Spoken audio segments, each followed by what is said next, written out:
They can hear us. At least I hope so. That's always the hope. Yeah, they can. Hello. I can see the audio levels now. I'm a little loud, I can see though. us live over there. Hello, hi, thank you. Oh god, I can't have the video of us up Brian, while Don't do it. That's a bad plan. It's a very bad plan. Very, very bad plan. Hello, everyone. Hi, my name is Brian Creevy. I am the DM of this wonderful group of idiots. The DM, the Disaster Master. Thank you to A. Jacoby. And we are here for another session in our Heist season of Nat Disaster.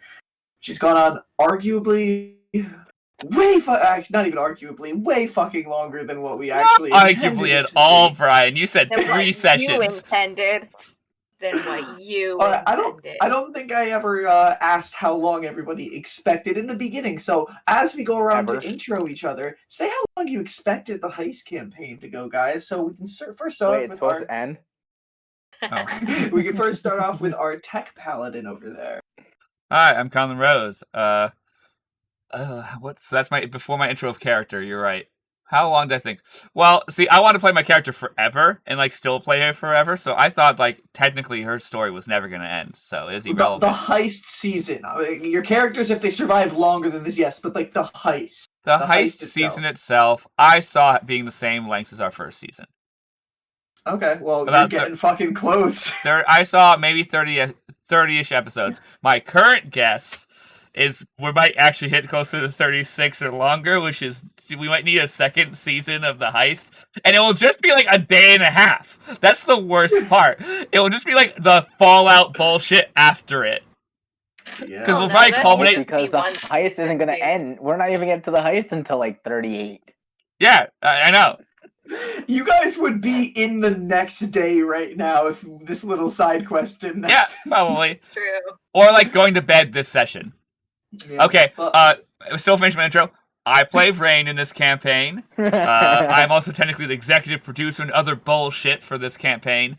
I'm the one who's making the streamy bit go.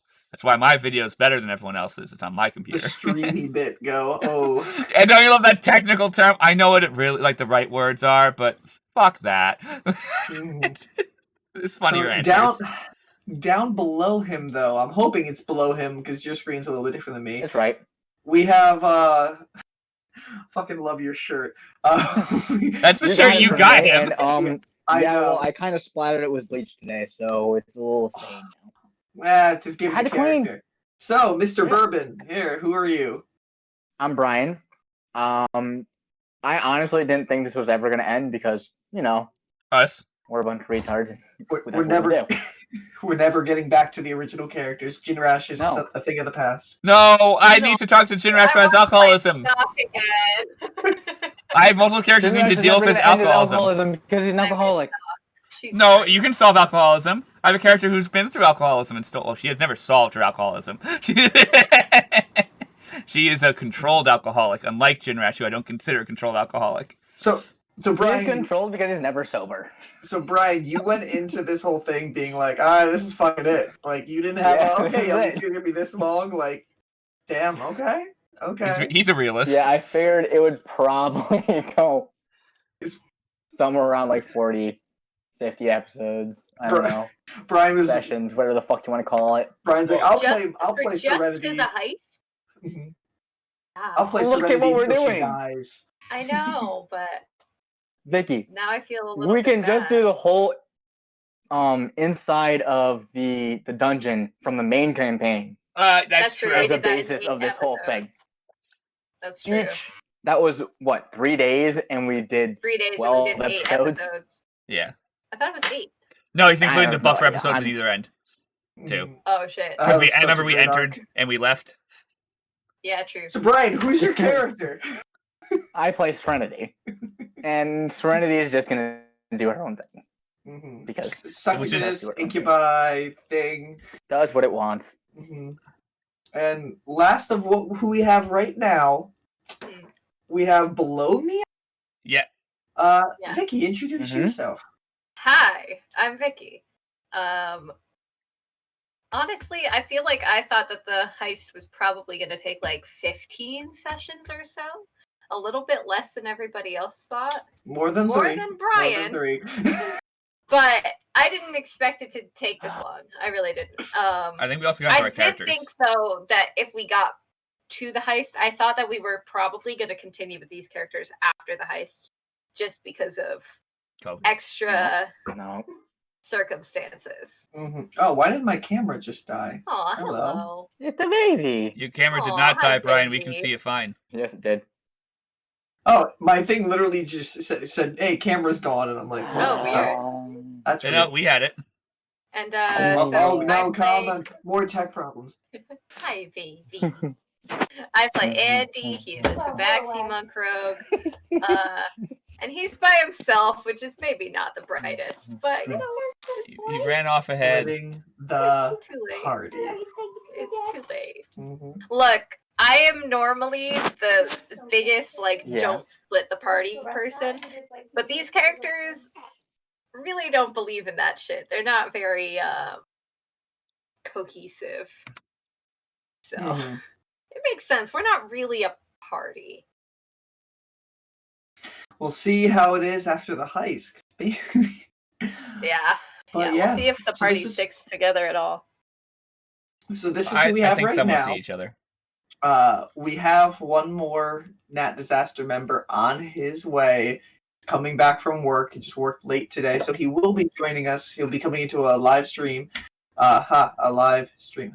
Okay. But he Wow, so good, Brian.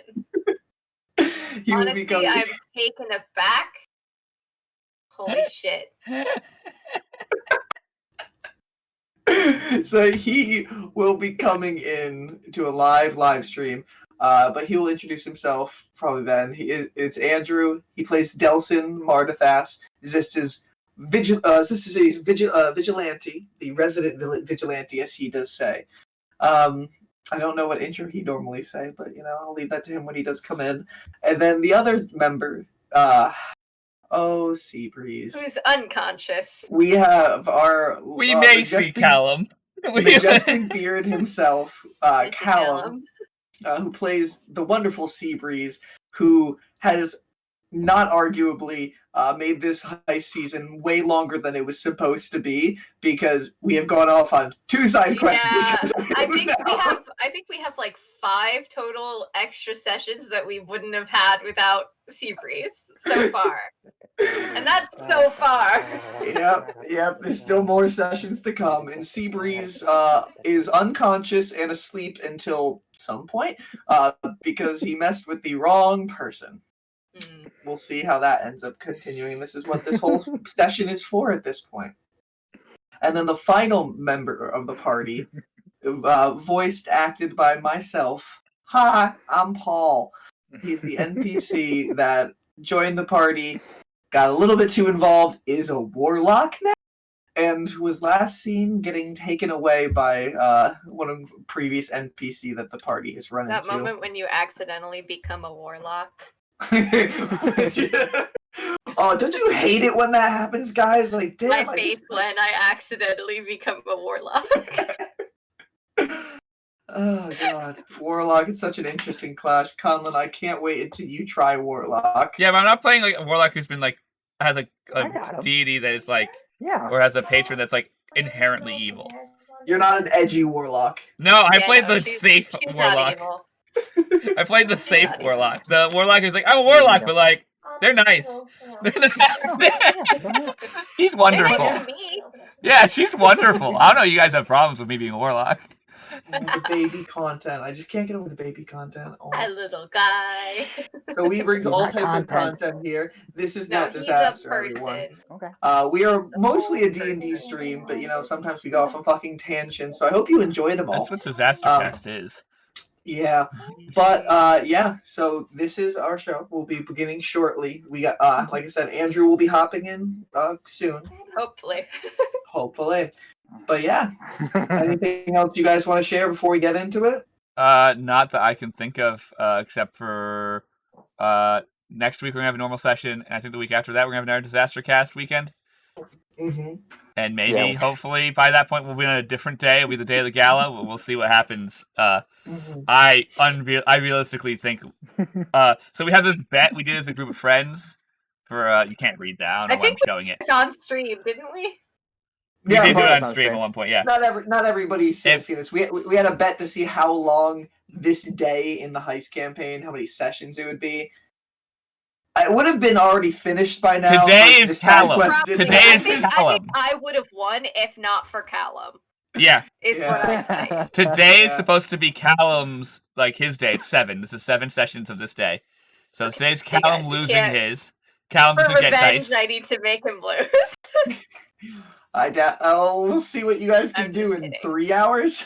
It's not going to happen. We're not even going to find It's not, Seabreeze but- by that. No. It won't be because If we start at 4 next week, we have a chance of finishing off the day. Because there's This- a couple this things that day- I want to do as my character during the end to finish this day off before the day ends. This day truly seemed can like it always was going to do be the solo shortest sessions day. for And That's true. All right, but guys, if there is nothing else we need to say, we can go ahead and let tonight's disaster unfold. So, Everyone, mute yourselves for Previously. Brian. previously on that disaster heist. So you guys had, after finishing up all your day tasks, meeting up with the Martathas my family, following Paul on Stuff my his computer. task for his patron, you guys all met up at the Rainbow Tabaxi, a nightclub within Zista City. In there, you were meeting with Otto Toxicuk and Baroness Vojo Variana, the two people within the city who have been helping you, have been finding information for you, giving you leads, and going up there to not only plan ahead for the heist that's taking place tomorrow night, but also a moment of celebration for what you have done to help defeat Vojo's friend that she's been having some feuds with over revealing information in the past. With some magical enhancements and some drinks that you guys did have, you guys were able to get some plans going while also getting some temporary magical abilities. And while all of this was going on, Seabreeze decided to go off on his own.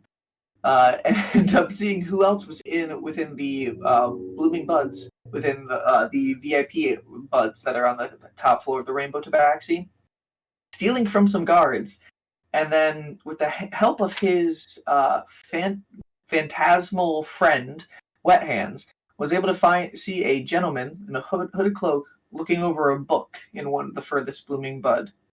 With curiosity that cannot be tamed whatsoever. Hey, Andrew! Hey, everybody, we are I live. have arrived. You have.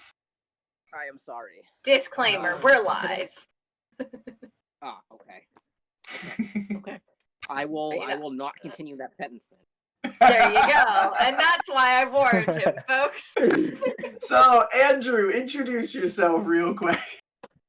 How's it going, guys? I'm Andrew. I play Delson Martathas, aka the Shadow, Zista City's resident vigilante, and yeah, he's got to go bail Seabreeze out again. Andrew, Yeah.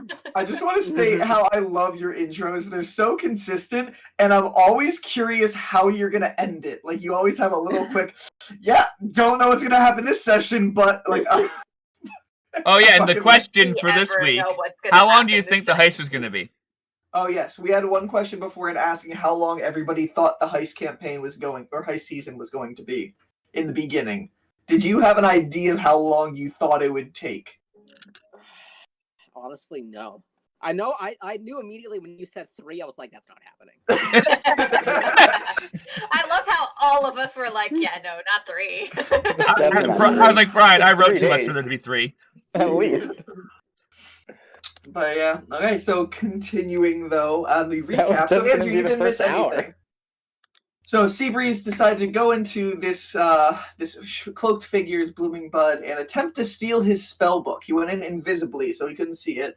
After a successful hold person for one turn with no escape route, the creature got out, convinced him to stay because he was so curious about his spell after mentioning the magical items that he did have, and then proceeded to cast a Gaius spell on him, making him take damage when he tried to resist the effect, knocking him unconscious, with the effect being sleep until I say so. So he is temporarily completely unconscious and out until otherwise.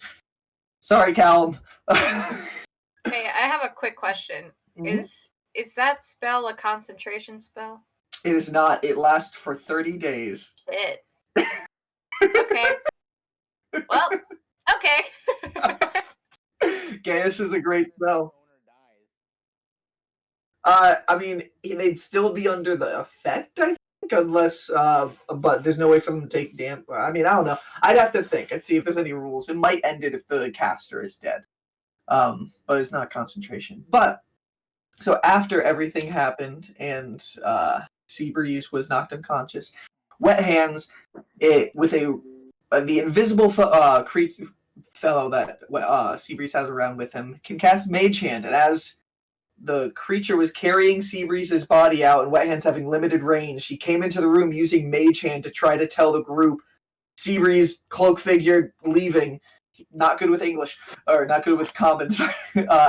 The pen ended up floating out of the room to the floor and disappearing as the rest of the group went into a little bit of a panic mode, trying to find where Seabreeze was. Even after Andy had gone downstairs, Delson was tripping off of magic, and Serenity had gone actually down to try to sleep with somebody in the bathroom, get some extra money, something. But typically it was only Rain and Delson who chased after this.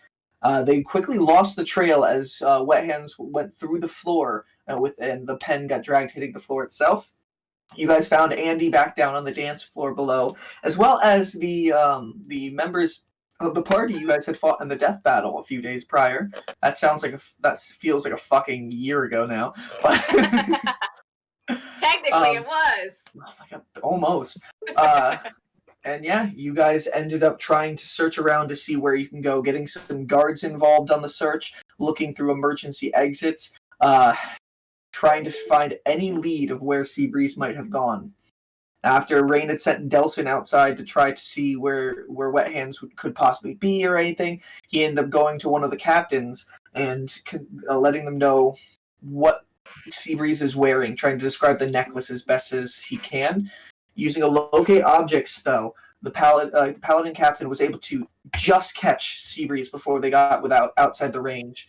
Delson, rushing back inside to get some of the rest of their friends, got out and started chasing with the guards in that direction. Now, Andy, who was told this, ended up taking one of the short swords that Seabreeze owns and trying to connect to it, hold on to it. Zolo even putting part of its body into Andy's ears to block out all the noise of the nightclub around to help him concentrate.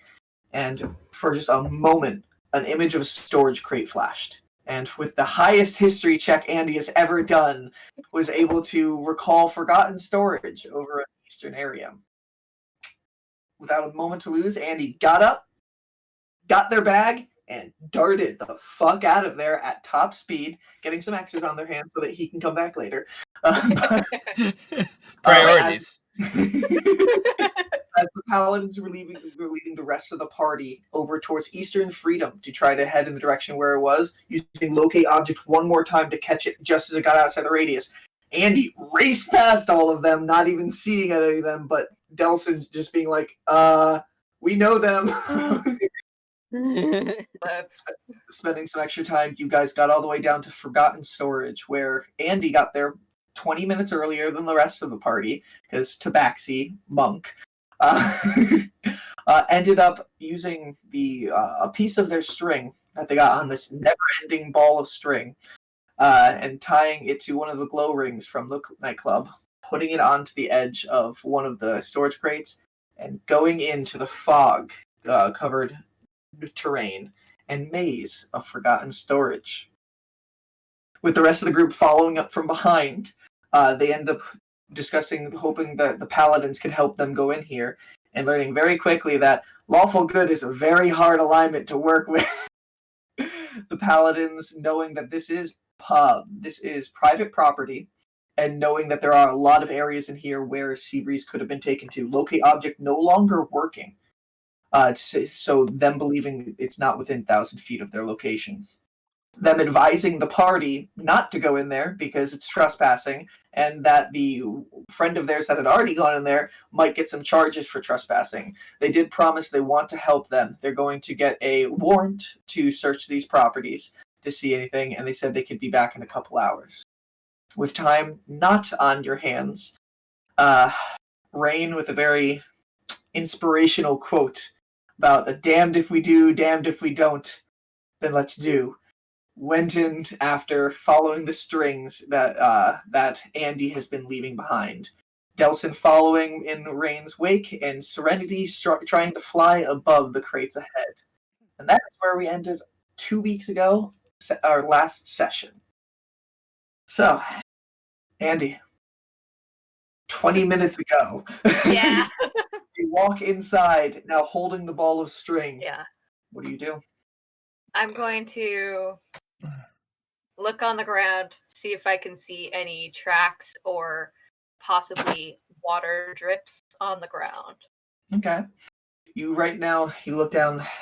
There's so much fog on the ground, but you start looking intently. Roll a survival check. 30-20. Dirty 20. Okay, it takes a couple minutes to be looking through everything and trying to find exactly any type of markings, and you don't. Yeah, you turn on your hand. You look on the ground and you do see what looks like some displacement of some dust that's built up in the form of some footsteps. And you do see a few drips next to it. One thing you do notice about the footprints, though, with that 20, is that they don't appear to be wearing shoes. This is something where you can see not necessarily like clawed feet, but larger than average feet, and you can tell that there's a little bit digging in, so maybe their nails are a little bit long or something. You're not sure. That's creepy. Okay, I'm going to.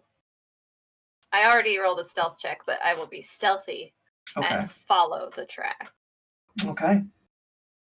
So Actually, I'm gonna put another one of the glow rings right by the tracks so that they know what I'm following, and then follow. Okay. You leave a glow so that they ring. get my thought process. You can see a little section in the fog now glowing with a faint yellow, then orange, then red. You can't see the ring, you just see a light that's just slowly emanating. Yeah. And All right. continue unfurling. I'm gonna put like the ball in a bag. I don't know if you know how yarn works, Brian, but if you put it in a bag, it will unfurl and not come out of the bag. So that's what I'm going to do. All right. And you walk up to the end of the first row of the storage crates. It gets to a point where you can see to your immediate, the path does branch to the left, to the right, and forward. Endless rows as you look down in both directions. There's just more storage crates, and the fog getting ever so thick to the point where beyond maybe like 20 or so feet, it gets really hard to even see anything over in those directions. It looks like ahead of you is where the tracks do go, but you can see a little section off to the right where it does branch over into the another section where there's not a storage crate there. You follow the tracks? Yeah, I would follow the tracks. Okay. So this is the point where I am going to slowly start mapping where everybody is. I am also slowly mapping just so that I have a concept of where I am. All right. Andy doesn't have this, but just for my safety and brain. So Andy, you creep up slowly again until you get to the end. The rows of the storage crates beside you, just all looking exactly the same. It's you haven't been here for long, but you can already tell this might be a little disorienting at times. How everything's just constant rows of different things. And you come to the end of this one where the path does branch off to the right and then goes further up a little bit and then over to the left. And you can see a branch off immediately to your left again, and then to your right just at the end of your current vision. The tracks go off to the left. I'll follow the tracks. Okay. As you pass by in this direction, there is one way to your immediate left that you can't see, but the tracks don't follow there. It brings you to the second where the path does branch off over to the right, where you can see the footprints going off in that direction. Now, at this point, give me 1 second, Vicky. Of course. At this point, it's been I about don't want to do 10 minutes with your stealth speed and the investigation check Sure, I looking can finish my earlier tea. since you've been in. I'll just chug down my tea. Okay, nothing happens. Okay, I follow the tracks. You follow the tracks up. You're seeing rows and rows of these storage crates with a little branch off to your left, but the tracks keep on going forward. As you get to the end of the storage crate on your right, where you can see the path goes forward and then off to the right, the tracks you're following go to the right, and as soon as you look around the corner, You want this? you see this little house.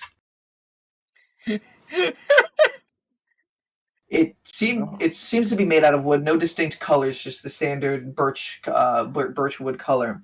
No windows, a deeper brown colored door. It doesn't have a curved roof at the top. It's just completely flat, and it's about like I'd say probably 20 feet up the house does go. Those tracks seem like they lead to the door. See anybody around? Roll a perception check. Holy shit, I'm rolling No. really well. 25. Let's see how long that lasts. 25. You look around at this time. You take a second just to look around and try to hear. And within your actual vision, you don't see anything. But taking the time to be completely silent, there are times you swear somewhere in a distance you kind of hear like heavy footsteps every once in a while. You're not sure where, but it's something echoing from somewhere around. Okay. Low. Come on. You want to sit up?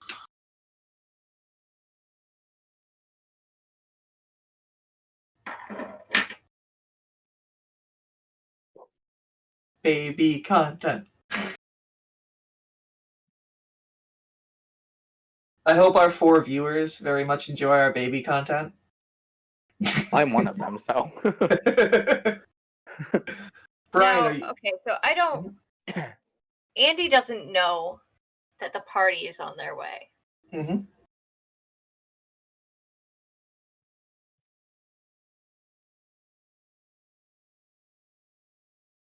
In the dirt, I'm going to draw an arrow and point it at the house. Okay.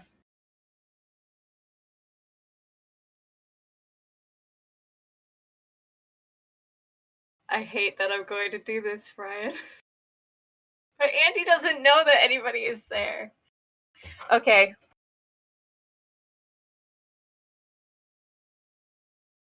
I'm gonna try to stealthily approach the building. Roll a stealth check. Okay.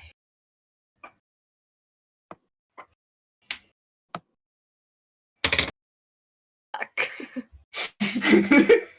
It's okay, I have really good stealth. 18. When you say fuck and your stealth check still ends up being an 18. I rolled a natural 6, just for context. Alright, you slowly approach the door.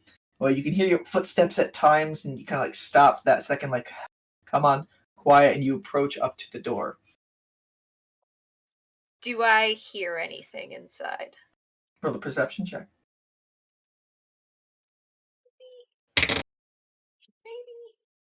12. 12. Seems pretty silent. You put your head up against the door, listen, and nothing seems to be heard from the inside. Is the door locked and or trapped? Roll an investigation check. Oh. Andy, not at all! Opens door, explodes. Hear me? 6. 6. You can tell the door is locked from touching it. You don't see any traps or anything like that. Okay, I'm gonna try to pick the lock. Andy is the person magic missiles is made to use against. Roll a lockpicks check. So is this just sleight of hand, basically? Because I don't. It is dexterity plus your proficiency, because every rogue is proficient in lockpicking. If you got expertise, which nobody in the party did, you double it. But Okay. So this still gets the advantage from the Lucky Stone, though, correct? The +1 from that? yeah. Okay. Just want to double check. That's really bad. That's a 12. 12.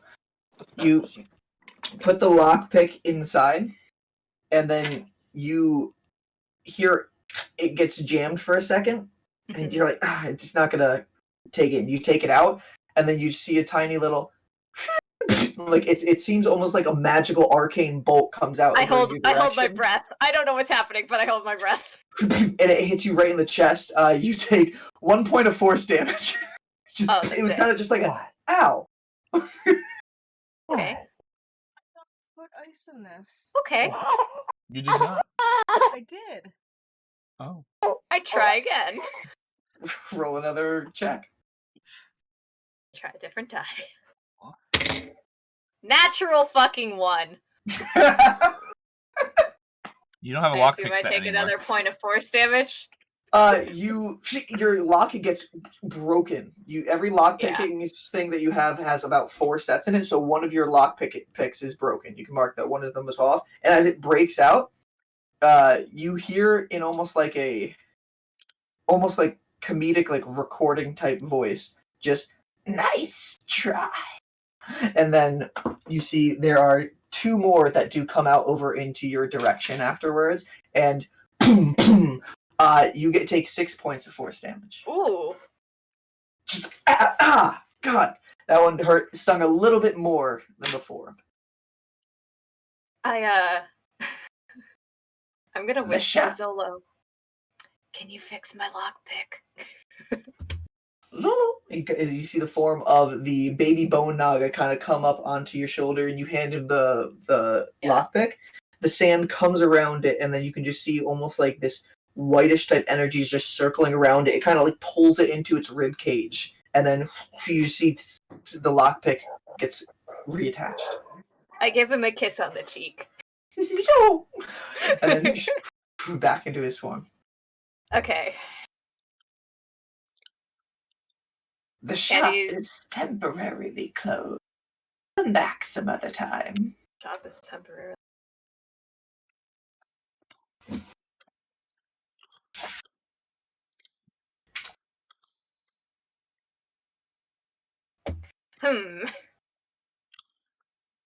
Okay.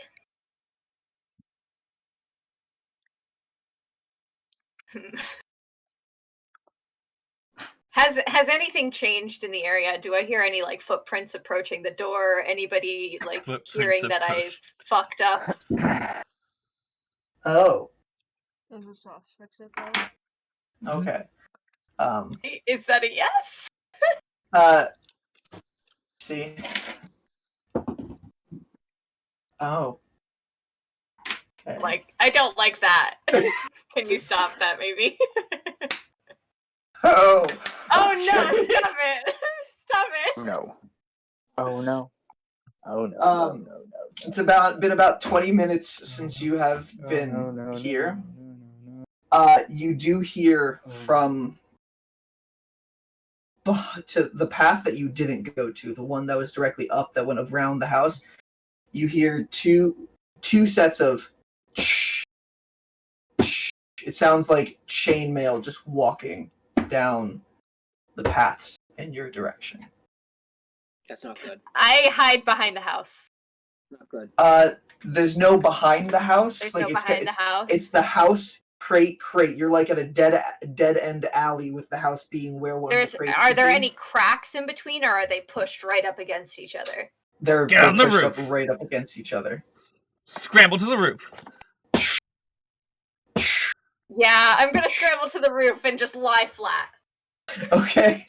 Okay, yeah, roll an acrobatics check as you I have a climbing speed. Yeah, so you just dig your nails in and you climb to the roof of the actual house itself. I lie down flat on my back. Okay. And you listen. it stops for a second, and then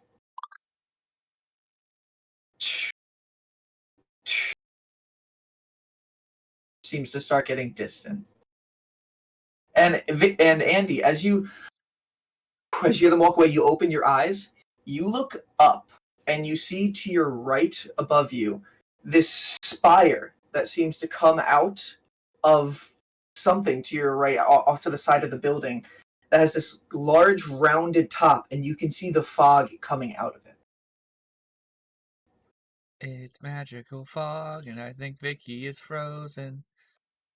Vicky, are you frozen on this? Okay. I love when Discord tries to freeze people. So, I guess this is where we will end Vicky's portion and go back to the rest of the party. So, Poor Vicky. until Vicky comes back. So, Rain, Delson, and Serenity. So, Rain, you started walking in with a purpose, and Delson following back. Serenity, you're flying. Are you flying to stay above the group and staying with them, or are you just going off? I was kind of thinking about go and find Andy. Okay, so Really see if I can see where they lead them to Andy a little faster. You're flying above the storage crates in this area, and there's a super thick fog. I mean, roll a perception check, but I think just looking at Vicky is just hilarious. That was the perfect, weirdest image to freeze It's on. so frozen, too. It's phenomenal. We lost Andrew? Fuck you, Discord. And That was Vicky's still bad. frozen, though. That was really weird. I couldn't hear anything. It's perception, right? Yes. That's a 21. 21. As you're flying above the group, you get a little bit ahead of them. You don't see Andy, but you do see a faint glow coming out from nearing the further up ahead of where Rain and Delson are, coming from the fog below and the path ahead of them. And Rain and Delson, as you guys are walking along, hey Vicky, following the string, you do see that same glow coming from the fog at your footsteps. It looks like it's another one of those glow rings. I'm going to head in that direction. You fly back down, and you actually come down and meet with Rain and Delson as they're approaching it as well. I will investigate the area of what's near the glow stick. All right. Same. Even without an investigation check or anything, you can see it's right next to what appears to be a water droplet and a weird, larger foot, not necessarily with claws, but almost like curled toenails kind of footprint. And it continues going forward in the direction that the string went. Rain's going to quietly say, if that's a human, they need better hygiene. Agreed. And she's gonna be going a little more stealthily, so what that halves my speed, which doesn't matter because I can bonus action dash. So I'll be walking a normal speed. Roll a stealth check. And Delson, if you're following behind Rain, roll a stealth check as well. Yes. Serenity, what are you doing? I'm going to go back into the air. Fuck yeah! Just to where I can barely see them. Okay. I feel bad because you're not gonna see us anymore. Damn. I rolled a natural 20. Right. Which was, I was holding the die, it was on 20, I'm like, let me roll it! And it just rolled the 20 again. I went, yeah! Thank God Rain and Delson are together. I can have something up. Okay. Alright, Delson, what did you get? Give me a moment. My D&D Beyond is taking forever to load. Did Andrew's camera go down too for everyone else, or is that just me? That's normal for when he goes to Yeah. D&D Beyond. He's switching apps. Okay. Okay.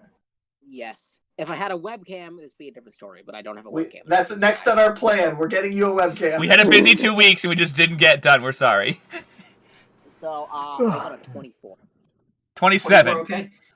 So you guys are approaching, and you guys are walking forward, following the string path. And Serenity, as you do fly up into the air, you get to the point vanish? where like you look back down and you don't see them. You kind of just see fog.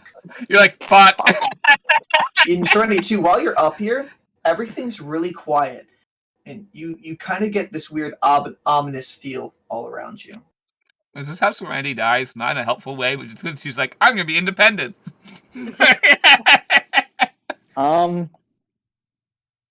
I'm gonna attempt to be stealthy in the air. Roll a stealth check. We're never gonna find each other again. That means you rolled high or rolled really low. No. I got 9. Oh, 9! So you just hear flap, flap, flap, flap, flap, flap, flap. I rolled a 3. Okay. Yikes! All right. So we know where you are. Rain and Delson, where do you guys follow forward, and you're following Andy's path, right? Yeah. Oh, Following Andy's Right. path, while still also keeping an eye out for the footsteps and the drops of water to be like, if he deviates from said path, to be like, where the fuck was he going? For all of our viewers out there, I've printed out the map several times so I can keep track of all of my players because they went in separately. The life of a DM. The life of a DM for That's us. why I left you, the string, so that we would go the same way. You have the worst group of characters that you could ever be because we're all such independent people. Yeah. Like each of our characters are. All right, so Serenity, what direction do you go fly off in? Can I tell like where the fog is like coming from? Roll a perception check.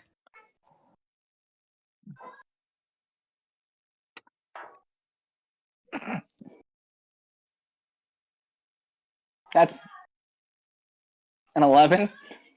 Ooh, Brian, today is not your day. I was with getting the fucking rolls. lost. You look around and you don't see any signs of anything that might be causing the fog. You're staying kind of hovering over in that area, just looking around.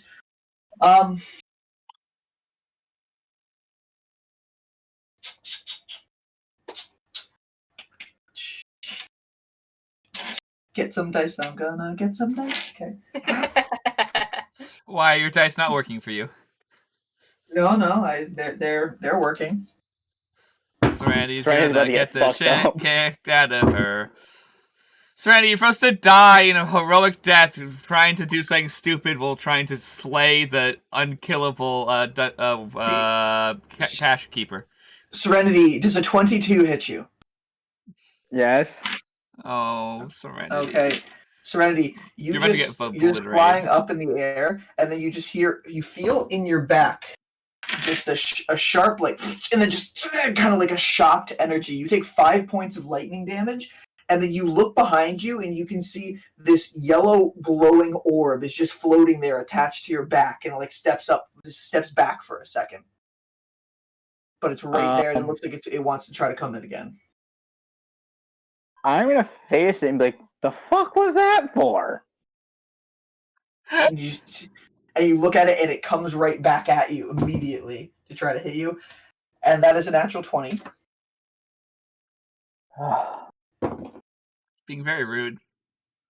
That Yeah. is a total of it's 8 points doubled, so 16 points of lightning damage as just shocks in your back. You can feel as this thing touches you again, you feel almost like it's almost sucking something out of you at the same time. And then you get the sense, you look around as well as that shocks. You can't see anything else, but that ominous feel that you were feeling before, you're getting it from this thing, and you kind of feel that all around you. You don't see anything other than this one. I'm going to bonus action disengage and then descend. Okay. As fast as possible. So I'm just going to close my wings. Okay. Fast as possible is going to bring you over in this direction. Just get away from them. Splitting the party. Okay. And you kind of quick land on the ground. Catching your breath, you look up and you can see that one faint yellow light. It started following you, and then it got to a distance, then just disappeared, and then you're off by yourself once more. You can see fog completely around you, and there is one section where the crates do open up to your immediate north direction, but you can see the end. It seems like a dead end. You can go left or right. Oh no, we've am I still near lost the Serenity. Am I still near the string? You know you're somewhere in that area, but you're not. You don't see the string currently. Does Serenity know about right-hand search patterns? It doesn't work when you're surrounded by crates. I know. It's So you end up walls going in a that it circle. works for. Yes. Anyways, I don't think Left, she knows right, about them or you anyway. could go down the dead end if you wanted to look down there to see if there's anything. I'm gonna go down the dead end. It's just Okay. it's just a paladin there waiting to just kill you. Just he's like, oh, good. With a crazy smile. I'm waiting. I knew one day someone would wander. I would a This is my blowjob. corner. Exactly. Serenity, I'll give you a blowjob if you don't smash me to death with your axe.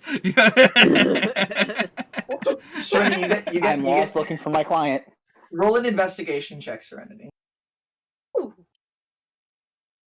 Roll high, but let's get a D1000. That's a 19. 19. You get to the end of this dead end section, and you don't see anything. The crates do seem to be closed and shut tight. But the one thing you do see is you get there and you're about to turn around, you feel a breeze, and you kind of just see a piece of paper kind of just like move over out of the fog for a second before I'm going gonna back grab down. it. Okay. You grab the piece of paper, and written on it in Elvish, it does. Do you speak Elvish? Fuck. No. Okay. You don't know what it says. Looks like gibberish to me. Yeah. So when here? It's clearly Yes. Elven script. You're like, huh, the others can read this. Serenity's I'm more of a gonna pain in fold the it ass. neatly Yeah, fold it. and just stick it in between my tits. Great. Okay. It sounds exactly like Serenity. Oh, now it's got a boob sweat. All right, Look, Serenity. you can fit a lot in your bra. It's Now- just true. Now, Serenity, you walk out of the dead end. Who and says you're- Serenity's wearing a bra? In your armor. The Serenity, you walk out of the dead end. It's now left and right again, except now it's just from the opposite direction. So right before is left and left before is right. So left or Good right. luck. I'm gonna go left. Yay! I'm going to look for the glow of the band Okay. or the string. Okay. You have a active perception around looking out for this. Roll a perception check. It's been a little over 10 minutes since you've been in here so far. Perception. That's a 19. 19. You're walking down the storage crates at this point. You're already starting to feel like the little disorientation of being in this area. Everything just kind of repetitive with different halls and sections at times until you come to the next cutoff where you can see Yeah. there's a path to your right. There's a path to your left ahead of you. And then as you look to your immediate left, one of the storage crates seems to have its door open. With your check too, you can see slight little it looks like from the inside of the storage crate out and around the corner, there does appear to be little drips of blood. Oh fuck. I'm gonna hide. Okay. You hide as best you can. You kind of lean up against one of the storage crates in your area and looking around, trying to stay as hidden as possible. Roll a stealth check. So, did she just see drops of blood? Yes, only coming half- out.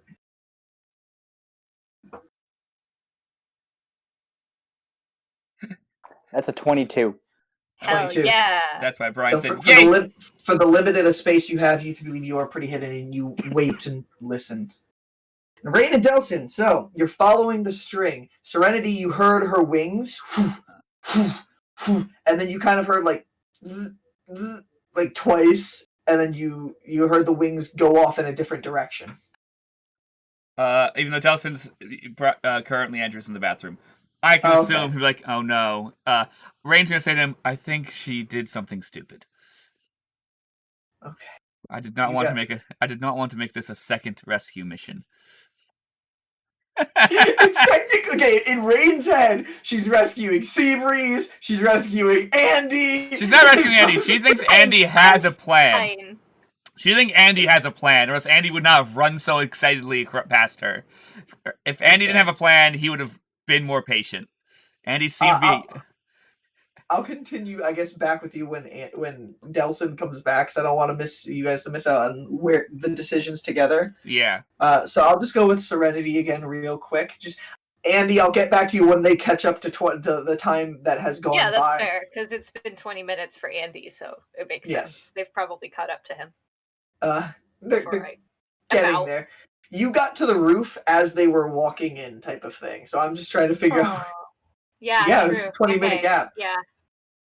He's hanging out on a roof. It's fine. It's fine. Serenity, you wait. How long do you wait for? I was just gonna hide and wait like a minute or two to see if I hear anything out of the not really out of the ordinary. Like There's someone no ordinary here. Yeah. Like do I hear someone or like heavy breathing, panting as though they're maybe slightly dying? A minute or two go by. You're listening intently.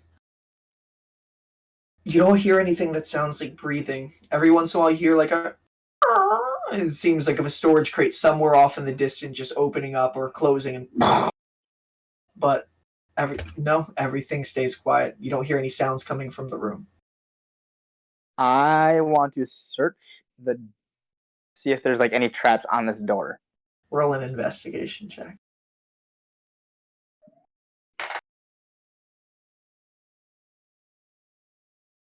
That's a 17.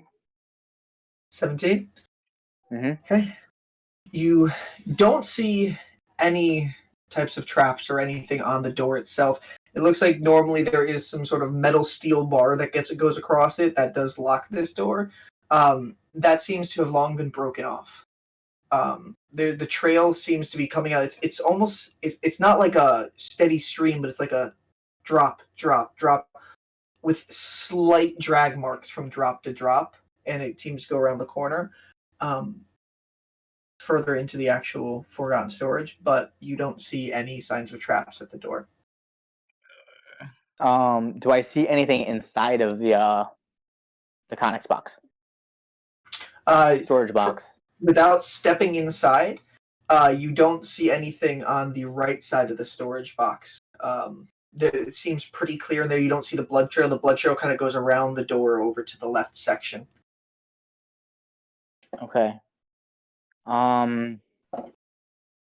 Which way is the dragging of the blood? Is it towards the inside or out? It looks like it's been dragged out. Okay. It's a very small drops with a slight drag mark. Oh, apologies. No worries, man.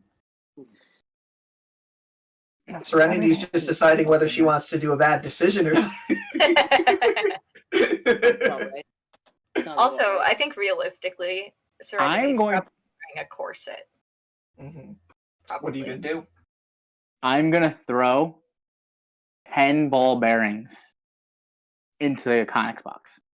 Okay. Individually. You reach into your pack, grab them out. Tink, tink, tink, tink, tink. Wait a few seconds. Nothing. Tink, tink, tink, tink, tink, tink, tink. Or the little roll 5 of them I want to throw towards like the left side that I can't see into. Okay. 5 of them. As you throw 5 over there, you hear 3 normal tinks, and then 2 of them kind of. It sounds like it hit some sort of object that was soft, that like softened the blow. And then a few seconds later, tink, tink, as it fell off and rolled on the floor. I'm going to close the Connex box. Closing it up. Okay. It closes. The metal can't allow it to lock right now. However, that is now closed. I don't think it's actually a Connex box, Brian. Well, that's what I'm seeing them as. They're shipping containers. They're made out of wood, mainly. They're crates. No, they actually are. There's a mixture of metal ones and wood throughout this entire facility. I'm surprised they have that kind of metallurgy at this time. There is a company that does shape metal with magical use. You do know about this within the city. Yeah, you can heat metal and shape. Yeah, but it's they're using simple magic. Blacksmithing. Well, no, it's if you can. Well, it's not simple, but it's You just have to make it's like making a chess piece. I know. But instead of making it round, you're making it just a big flat chunk. I understand. With magic and money, you can do a lot of things. Oh no, that's what I'm saying. I'm like, okay, it's magical. That's easy explanation off of they're using magic. Whatever, you can write that off very easily in World. Your world is very Suspend soft. your, Well, no, it's very suspend your disbelief for the clearly sake you're of fantasy. Well, because you're clearly writing a very soft magic, not a hard magic system.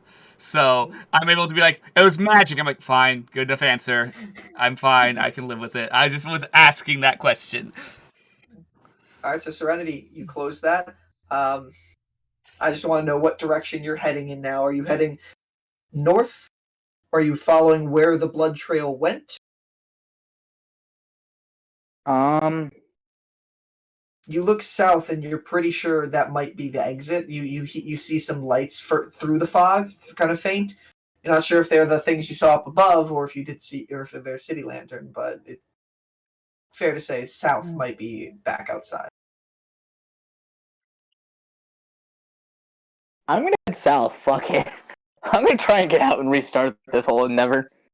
Okay, so Serenity heads outside. Now, Rain and Delson. Okay. So Delson, you missed this joke. The one thing that you did miss is as you and Rain were walking off in that direction, you hearing the beating of Serenity's wings as you two are stealthing pretty well. You hear like a zzz, zzz, like two shock sounds, and then you hear the beating go off in a direction until you can't hear her wings anymore. And I said, I hope this doesn't become a second rescue mission. Knowing our luck, probably. Rain will roll her eyes and continue to follow the string, keeping the string in one hand very carefully so she won't accidentally like pull too hard and snap it.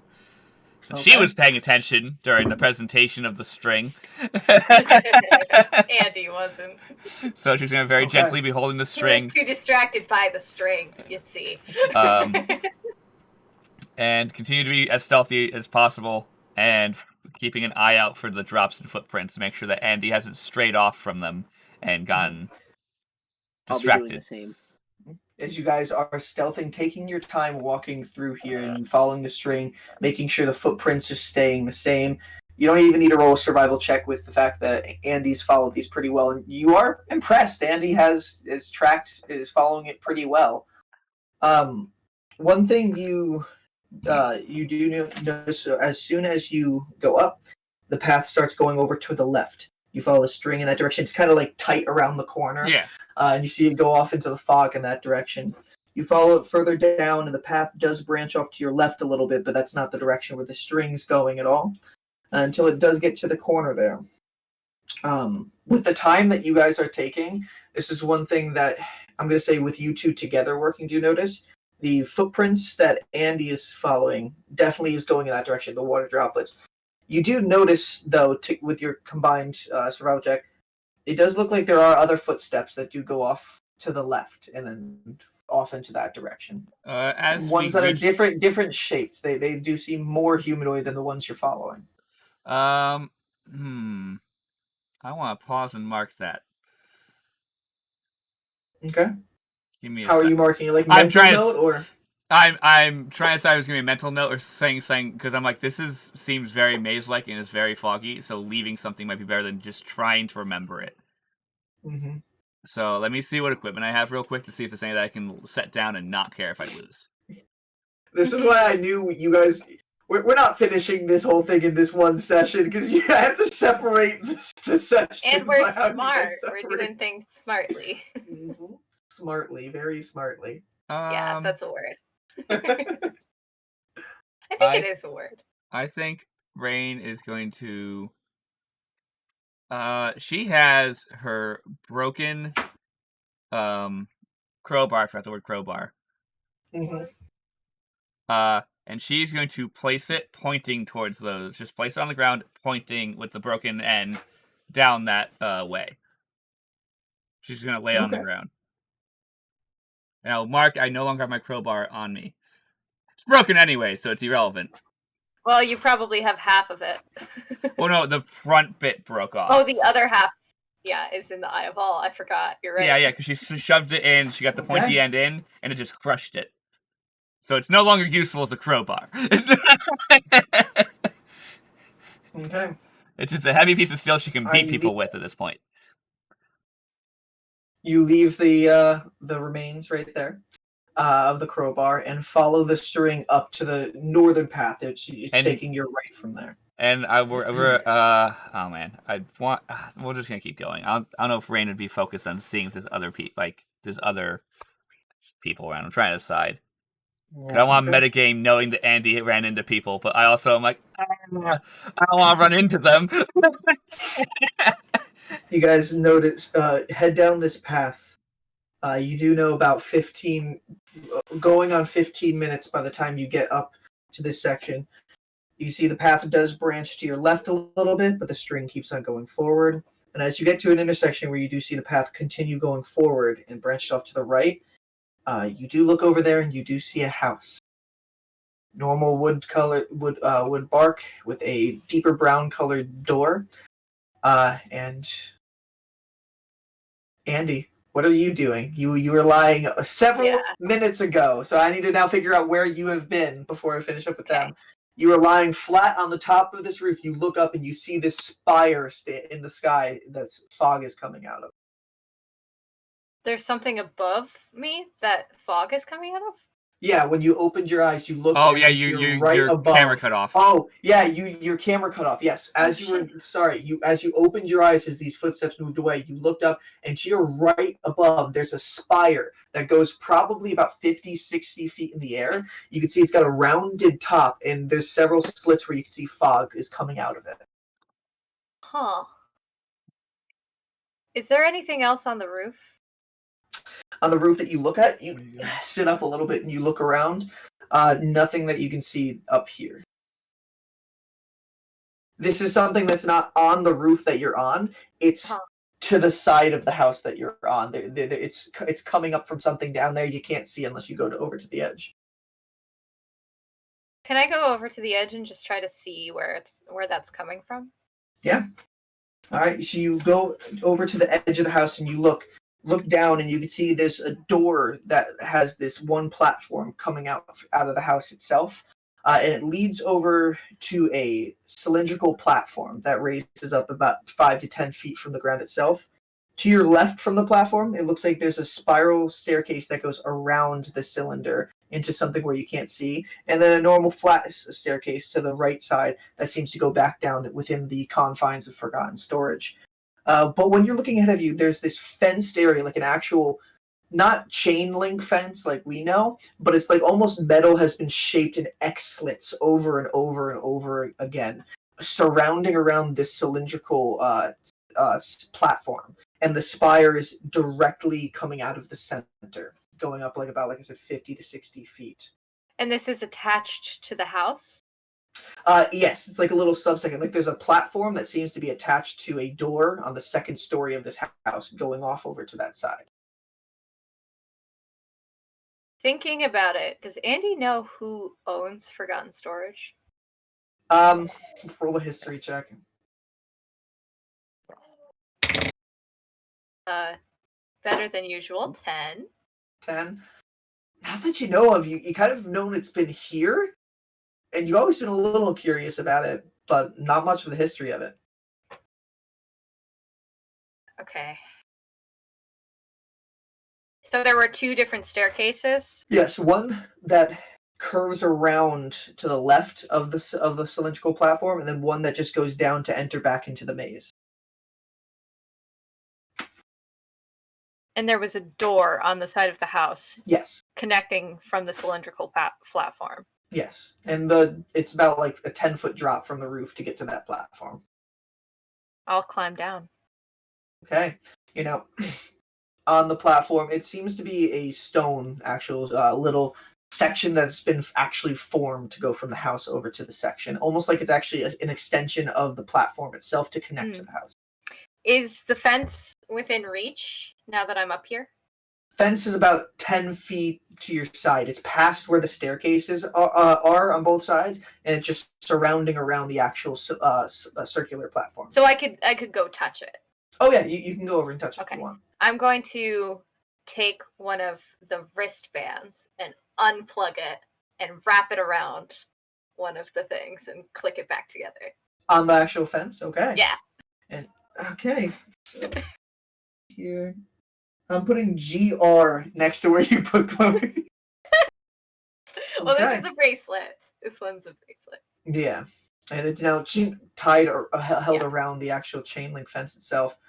Looking in through the fence while you're doing this, you get a better look at this spire. It seems pretty smooth all the way going up, except for one what looks like almost like a turn dial that's on the section directly in front of you. It's past the fence, obviously, but you can't see that now that you've gotten this close. Do I want to turn off the fog? What you doing? Is the question. I'm going to check the door to see if it's locked or trapped. This door. Roll an investigation check.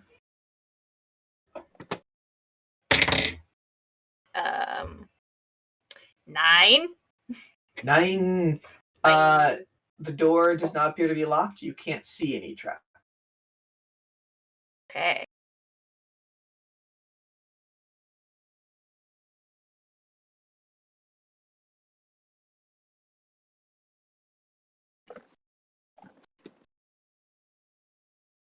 I think I'm gonna go in, guys. Andy doesn't know you're there. You're not there. They're not there yet. You No. still gotta catch up the time. Also, Conlon, your mic is off, so every time you try to talk, Oh, not working. yeah, no, you're gonna now bother a shopkeeper, and they're gonna be like, "Really? You go through the unlocked door in the back? What the fuck?" Yeah, I am. I'm gonna open the door and sneak in. Okay. Shut it behind. Quietly. You open up the door. I'm so quietly. quiet. Very faintly, trying to minimize the noise. You do look inside. I look in before I go in because I'm not an idiot. You see a small, platform second floor. Like, it doesn't cover the entire floor. It only goes out for a section before you can see there's a wooden railing and stairs to the side that go down to the first floor. Up here, there doesn't appear to be too much, other than there being a single desk that is against the wall. Eucalyptus in the bathroom. Doesn't seem like it has more than just 2 drawers on either side, and you can see something scattered on some paper scattered on the top. I love Andy finding papers. Yeah, I can't read. So, is there anything else on the desk other than paper? You can see an inkwell, and in the actual ink itself, doesn't seem to be anything other than just it looks almost like a booklet with several pages that have been kind of like shoved in there, like side notes and everything. Like when they ran out. Do I see any, like, symbols? Anything like drawings, or is it just words? Looking on the actual thing itself, you do see one symbol that seems to have a scroll with a question mark on it.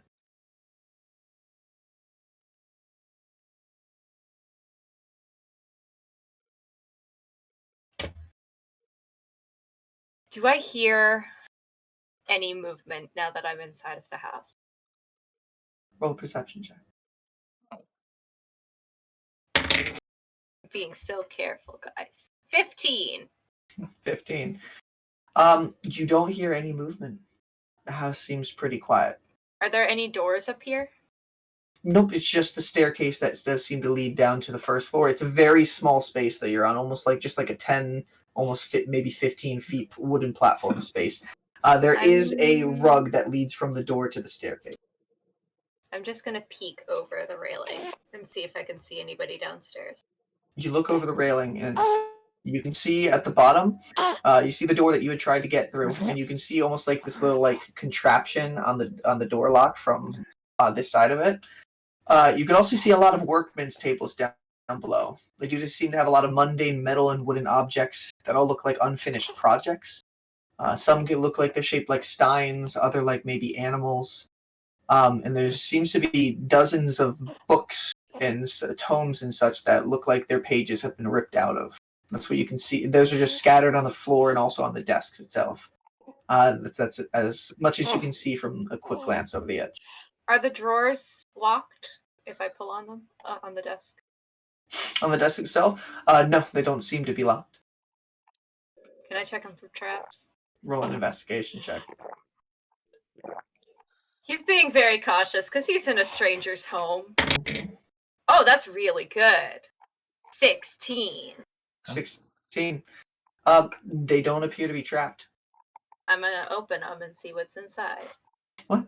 You open up the drawers, and one of them seems to have stacks of really finely made papers. Just that the whole drawer is just a lot of papers stacked and stacked and stacked over again. The other drawer, it does seem to have a key in it. It looks like an old rustic type of key. And there do appear to be little broken like tools and things like that in there. It looks like mixtures of lock picking tools that you can see in there, little fine chisels and other things like that. You get the sense that this, especially with your glance over and what you have here, this isn't as much of a house for somebody, but more maybe like a workman's house, like this place where somebody goes to do work and some sort of maintenance, maybe. I'm gonna pocket the key. Okay. Close the drawers. Okay. You said I have to go over a rug to get to the stairs, Brian? Yes. How far is the drop from the railing to the floor? 15 feet.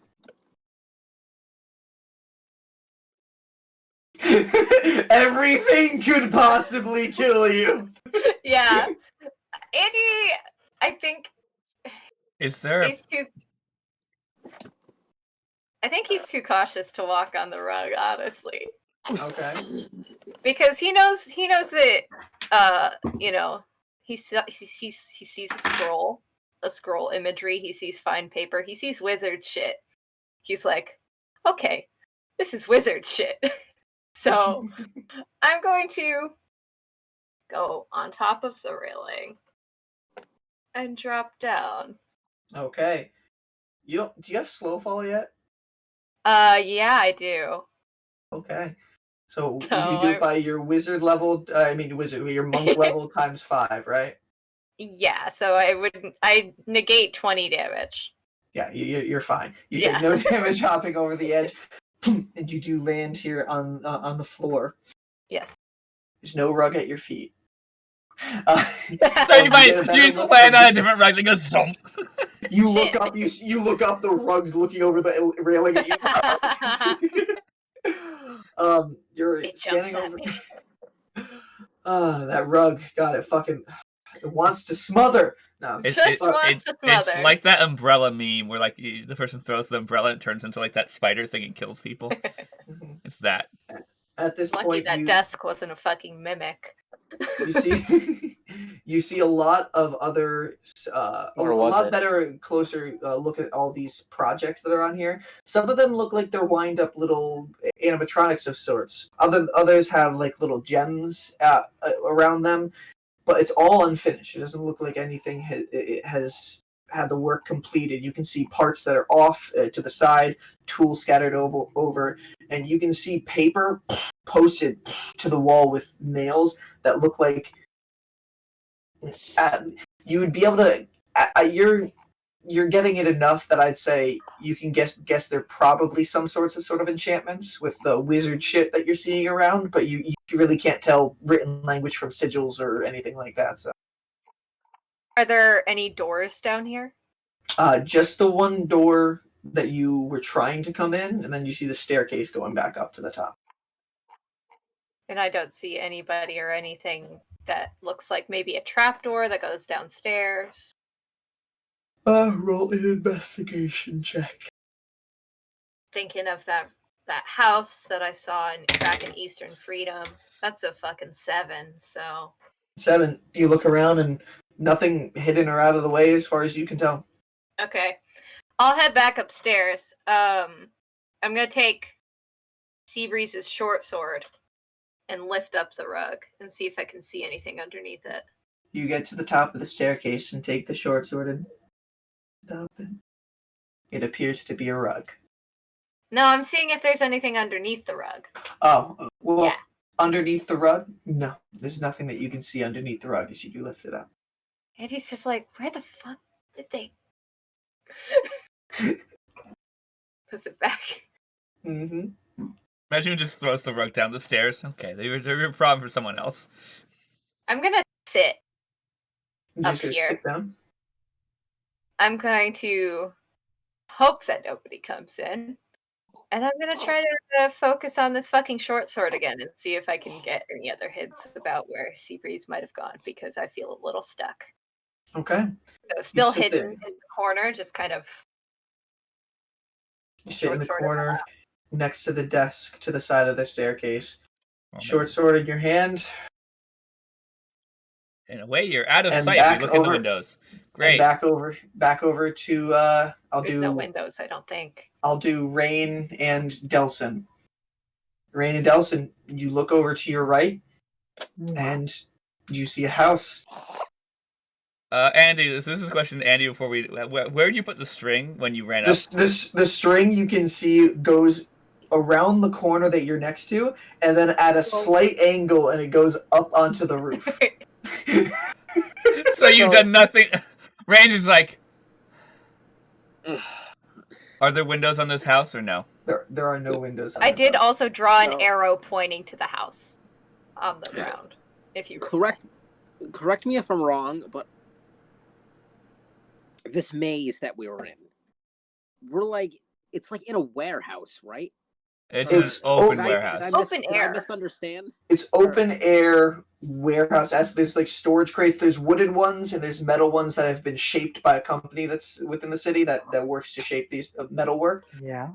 What? Fog is everywhere though. It's all light on the ground. You look up in the air and you don't see the sky. Even though you know you came in here in a pretty clear night sky, you can't even see a single star. Okay, that's why I got confused when you said there was a house here, and I was like, what? It's just amongst the There's- storage crates. There's just a house amongst the storage crates. No windows, one door, rustic bark like brown, and then a dark, deeper bark brown Just- door. Does it look like it belongs here, or does it look like it doesn't belong there? Like It looks out of place. Like you're walking amongst after walking for near 20 minutes through this place with just nothing but storage crates all different around you. It's a little off-putting to see just a house.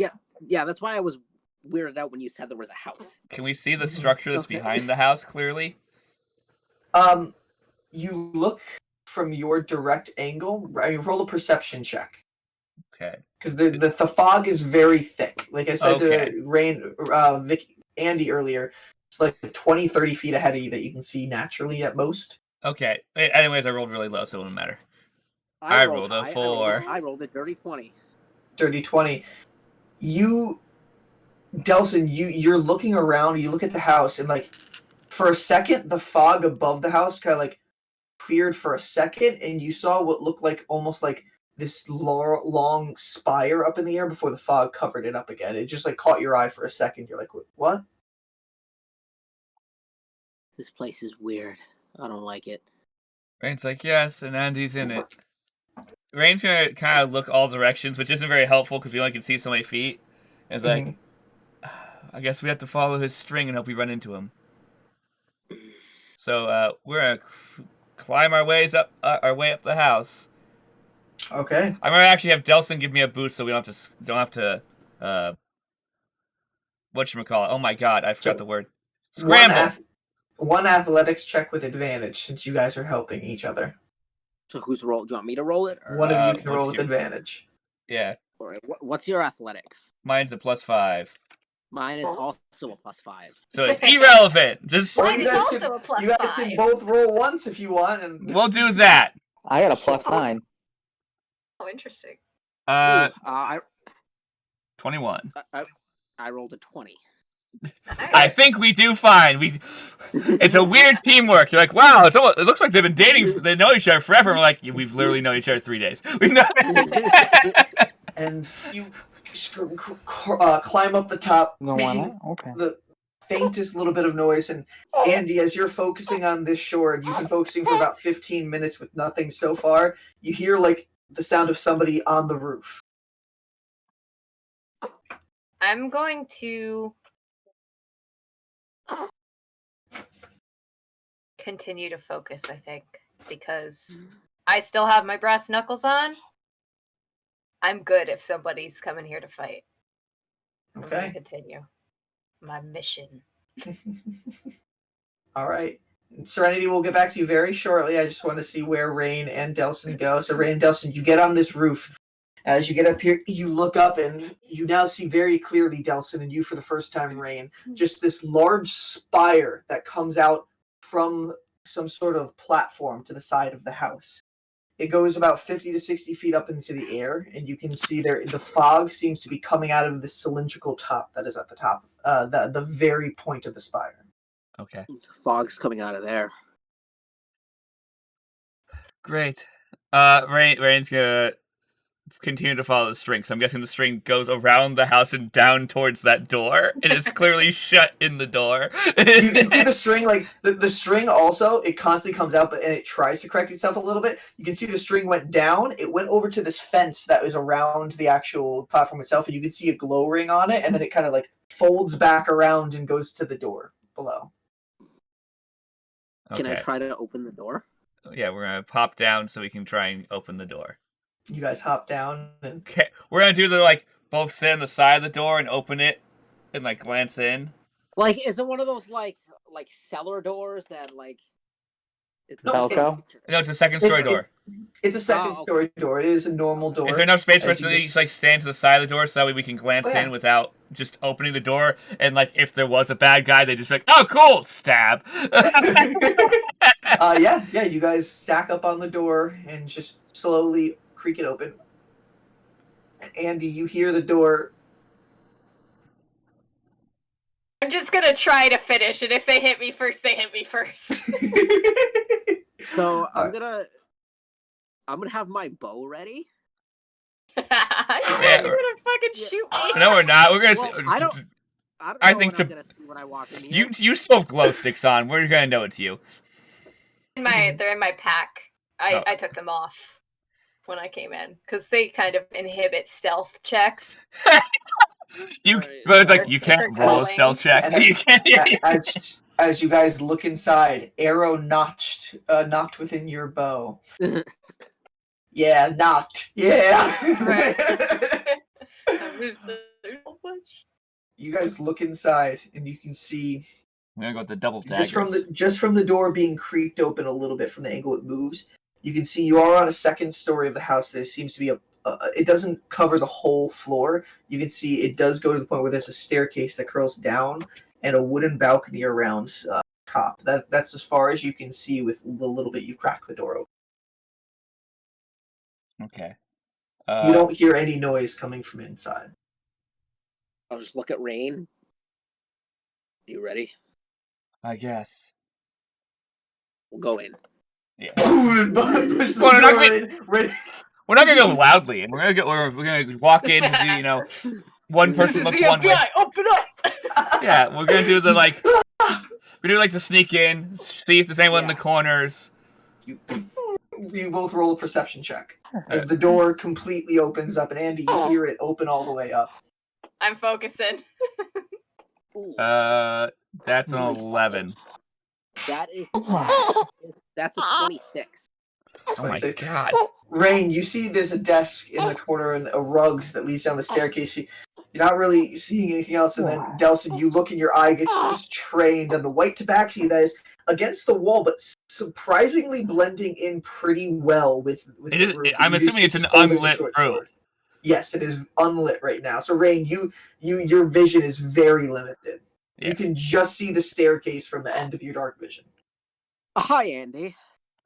Rain's gonna. I'm guessing I'm facing the. I'm guessing I'm facing the opposite direction as Andy and just spin around like, oh, we found him.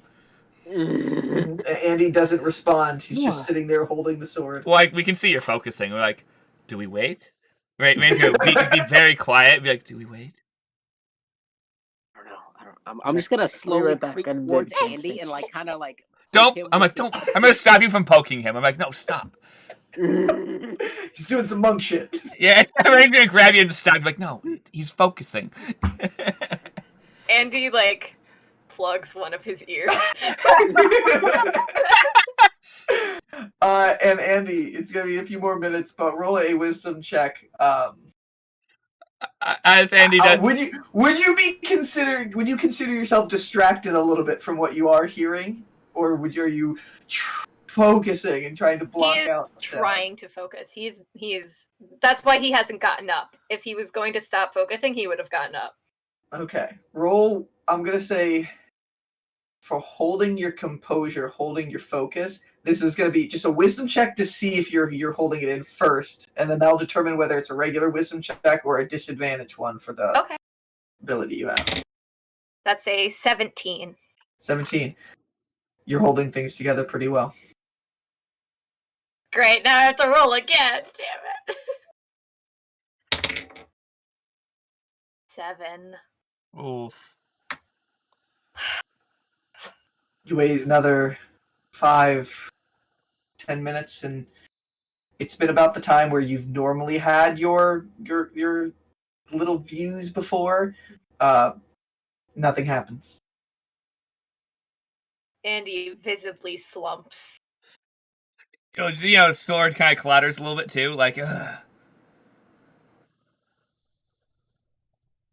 Can you guys see what that fucking book says? And he stands up and puts his sword back. Rain will look at what the book says. Okay. And begin reading through the notes. Andy starts feeling the walls to see if there's a hidden door somewhere.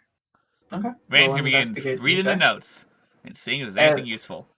Rain and Delson, I'm assuming you look over the notes as well. Fucking 2. Rain. So. Yeah. So you see, there doesn't seem to be any sort of title on this. It looks like a booklet where a lot of the pages weren't even originally from the book. They've kind of been just like shoved in there with extra notes. And there is an image of a scroll with a question mark on it, in front of it. What this book appears to be is, it seems to be explaining the maintenance of something called the Shrouding Spires. It explains how the Shrouding Spires, as you do read through it, are powered by magical pools encased within something known as a regenerative charm. Start that sentence over. I'm sorry. It's a booklet that is explaining the maintenance of something called Shrouding Spires. It explains how these Shrouding Spires are powered by magical pools encased within a regenerative charm, which is emitting the fog. It mentions there are 4 of these spires. This fog releases a type of magical pheromone that seems to attract fiends and undead. Fiends being in the proximity of these spires are sedated as they are no longer able to leave the radius of the spires. It seems like once it does draw them here, they tend to get trapped here. It does this because it does sap some of their life force while also regenerating it, which produces the side effect of them craving that feeling, almost like an addiction. It explains how the thickness of the fog can be adjusted with the turn dial at the base of each spire, but to use any sort of magic such as Mage Hand to turn it, since there is an anti-tampering charm on those dials to prevent physical operation of them. Oh, good. All right. The only person who can use that spell is not here. Is Serenity. Andy also has astral arms. He could probably turn it with those. It also explains how the fog helps shroud the shop. It's called Yik's Shop of Lost Scrolls. Oh. So technically we don't know this, but we're in the right place. You get the sense of this is a workshop. This doesn't seem like it's actual like shop to sell things. It seems like it seems like it's explaining more like hiding a house, an actual shop space somewhere because of the amount of level of fog. You get the idea. The fog didn't hide this house, but the way it's being explained seems like there may be a house that's actually hidden because of the fog. Mm. And you can see there is a note that seems to be shoved in around this point, where there is a written note that says, Need to adjust equations slightly. Duna platform has fallen into the sleeping pit, so traders can no longer reach my shop. Remember to adjust all 4 dials to produce 50% less until the platform is recovered. No less, or the Balor will be freed once more. And then it's signed, Yik Lost Souls. Rain's like, I don't think we should fuck with the towers. I guess I'm glad I didn't try to touch it. Yeah, it doesn't seem like a good idea. I don't know what a Baklerv? What? Balor. Balor? I don't know what a Balor is, but That's enriching a little thing in my brain, but I don't remember what it is. Would I know what it is? I don't think. And Andy, Mm. Andy, one thing you do get with your time being in here, and even though that investigation check was bad, it's something that you've seen. Yeah. It seems like you've noticed the same footprints you were following before, and the water was something that went up the stairs and out the door that you came in on the 2nd floor. Oh. I go back out the door. Without telling This any of is- us anything, you just walk out. He just walks past you guys. He's a little bit frustrated right now. Okay. So Okay. Andy is uncharacteristically quiet. Rain's probably gonna try. She's gonna, in her one of her notebooks, take down as much useful information she get out of this without taking anything. Mm-hmm. You know that there's 4 of these towers. Blah blah blah. You know. Before I walk down, I'll say, Rain, there's wizard shit downstairs if you want to check it out. Okay. Rain's So gonna. you know. Careful of the rug. It's magic. Yeah. Rain's gonna take out her. Oh crap! I forgot the hell her sword is. Oh my god, Brain rapier, and just kind of. It's not magic. He's just fucking with her. I know, but Rain's just gonna flip the rug over out of the way as a staircase. Just like take each corner and just flip it over out of the way and be like, okay. Delson, while Rain goes downstairs Feels and a little Andy bit goes better. outside, who are you following? I'm probably gonna be with Rain. Okay. So Serenity. So you were walking, Brian. Me, it's my turn again. I play this game. After closing the entrance to that crate, you head down the southern path. Mm-hmm. Oh, I have to turn back up. Both, like, so that it's closed with my hempen rope, Mm-hmm. and I'm going to use that as a waypoint. Okay, hempen rope. For later. All right.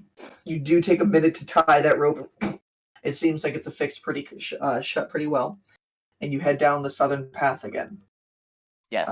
As you head down the southern path, it gets to the point where the fog starts to lessen a little bit until you do look out, and it seems like you are outside the city once more, outside of the Forgotten Storage. You can see the same low fog that was going around the cobblestone and the normal shops that are surrounding. A lot of the lights in the shops are getting shut off as you're looking around. It does seem like they're closing for the day. Do I see the yarn? Roll a perception check.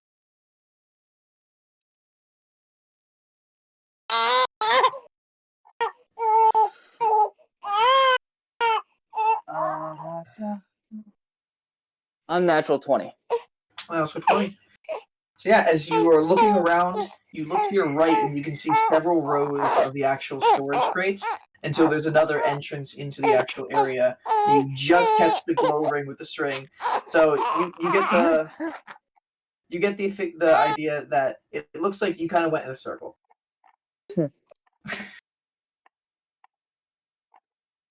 I'm going to tie my rope onto the glow stick. The glow ring. And do I see the troops yet? The 2 guards look around. Yes. You don't see anybody around in this area right now. You remember they said they might be a few hours with the Warrens, and only I'd say maybe going on 20 minutes has passed by since then. Oh yeah, we're gonna be long gone before then. That's our goal. I'm gonna gently pull on the yarn. On the string, Okay. it will do very little. You pull on the string a little bit. There is some give, but then it's tight and taut around some corners and doesn't have too much give to it. We didn't notice because it's probably like 3/4 of a mile long. And goes around corners. You might have tripped someone who's walking by, but that's about it. You might...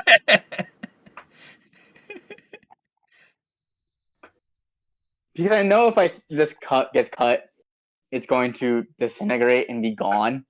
And you're just gonna be in the middle and fucked. I'm going to not entirely stealthy, but not like super fast run through and be loud, and I'm going to like semi-stealthy. I'm gonna follow the yarn. Okay. I know. Oh, you baby. I know, the poor little man. Solo. I don't know. It might be time for him to eat. Yeah. Okay. So you followed the string. I'm doing this so I can show you guys the path that you guys took. I want to point out that when you see Brian's, it does show he went in a circle. So all right, you go back down that path and start following the string. Gets to the point where it does take you where you have to take a left-hand turn. And you follow the path until it does get you to the point. Okay.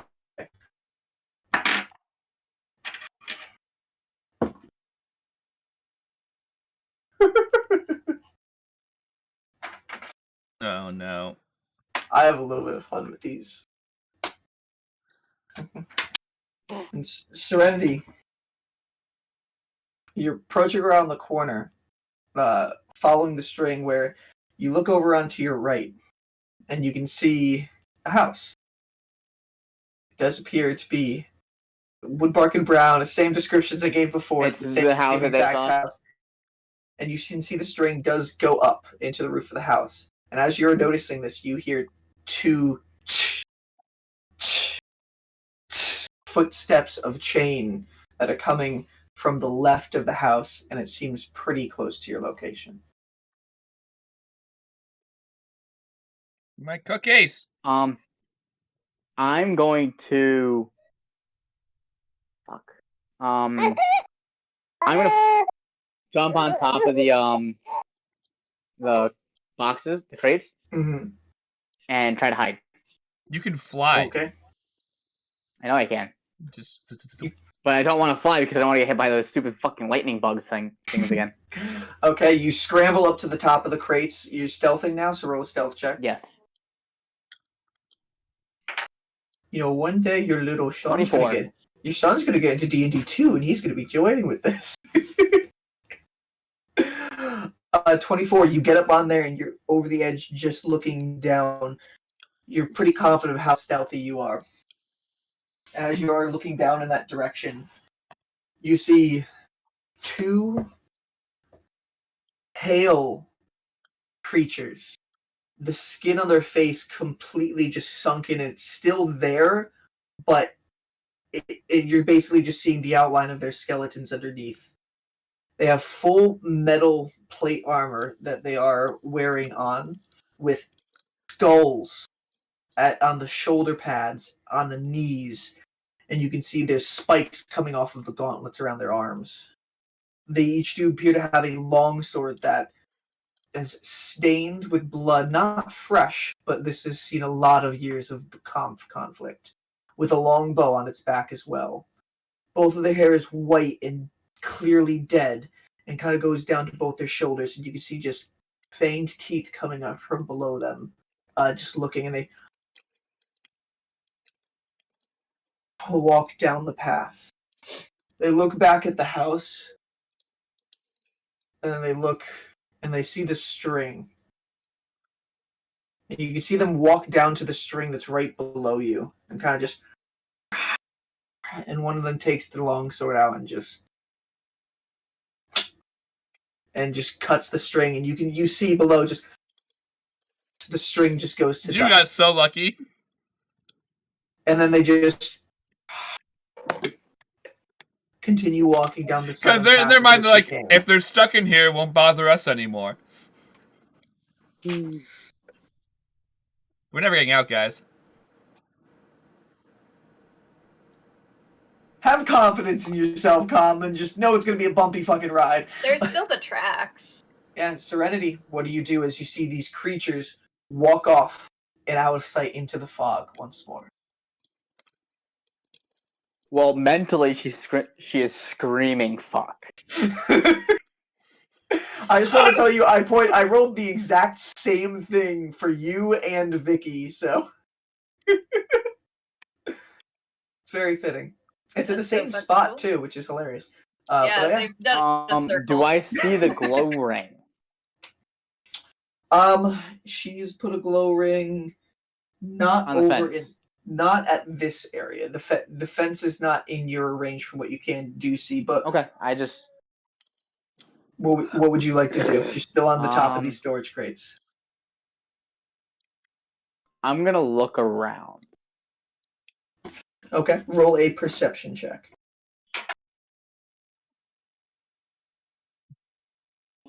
Unnatural 20. Okay. You, for a second, as you're looking around, the fog itself obscures too far of view to see too much over a distance. You can see the rays of storage crates in both directions, with a general outline of your surrounding area's path. The one thing that you do scan as you see is very similar to how I described it with Delson earlier. You were looking and you, like, for a second saw the fog clear and almost like this large kind of spire coming out from the actual fog before the fog cleared it up. It was immediately to the right side of the house. Do I see any of those yellow lightning balls? You look up, you do not see any of those yellow light balls. I'm gonna quickly fly towards the Okay. the house, or towards the spire. Okay. Mm-hmm. Looking for anyone in the party. Okay, roll a perception check, and then I'm gonna have to catch people back up.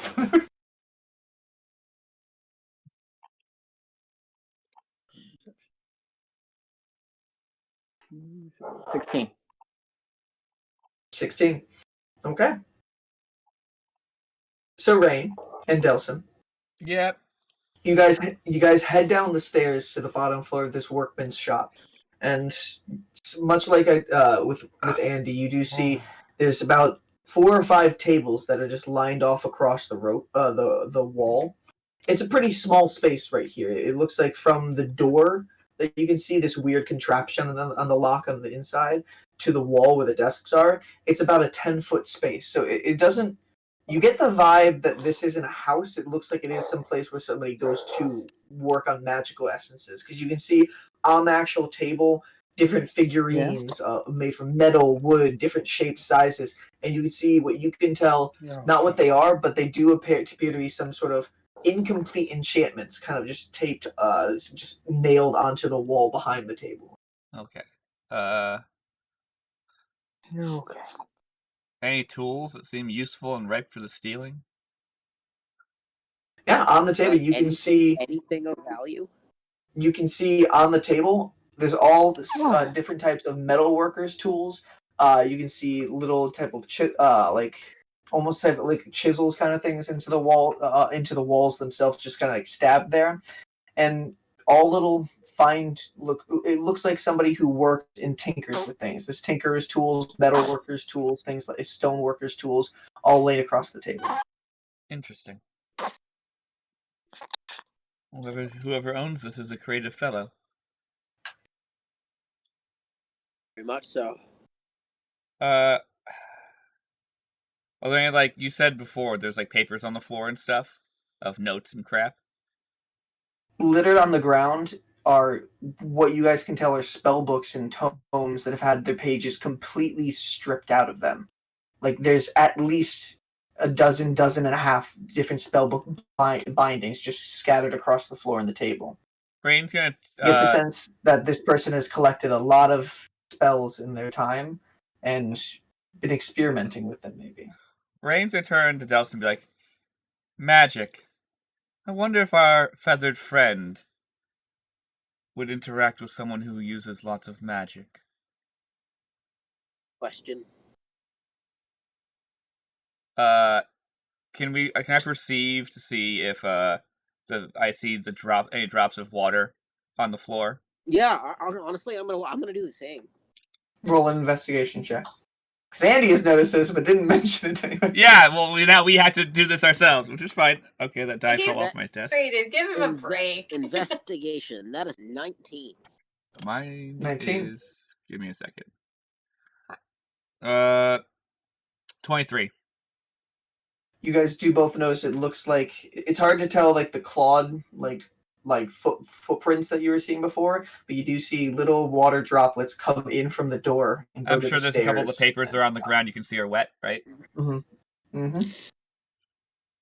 Rain's like, well, I guess we found him. Rain is going to look at the cover of every one of the spell books that have been torn up and write down their name in her notebook.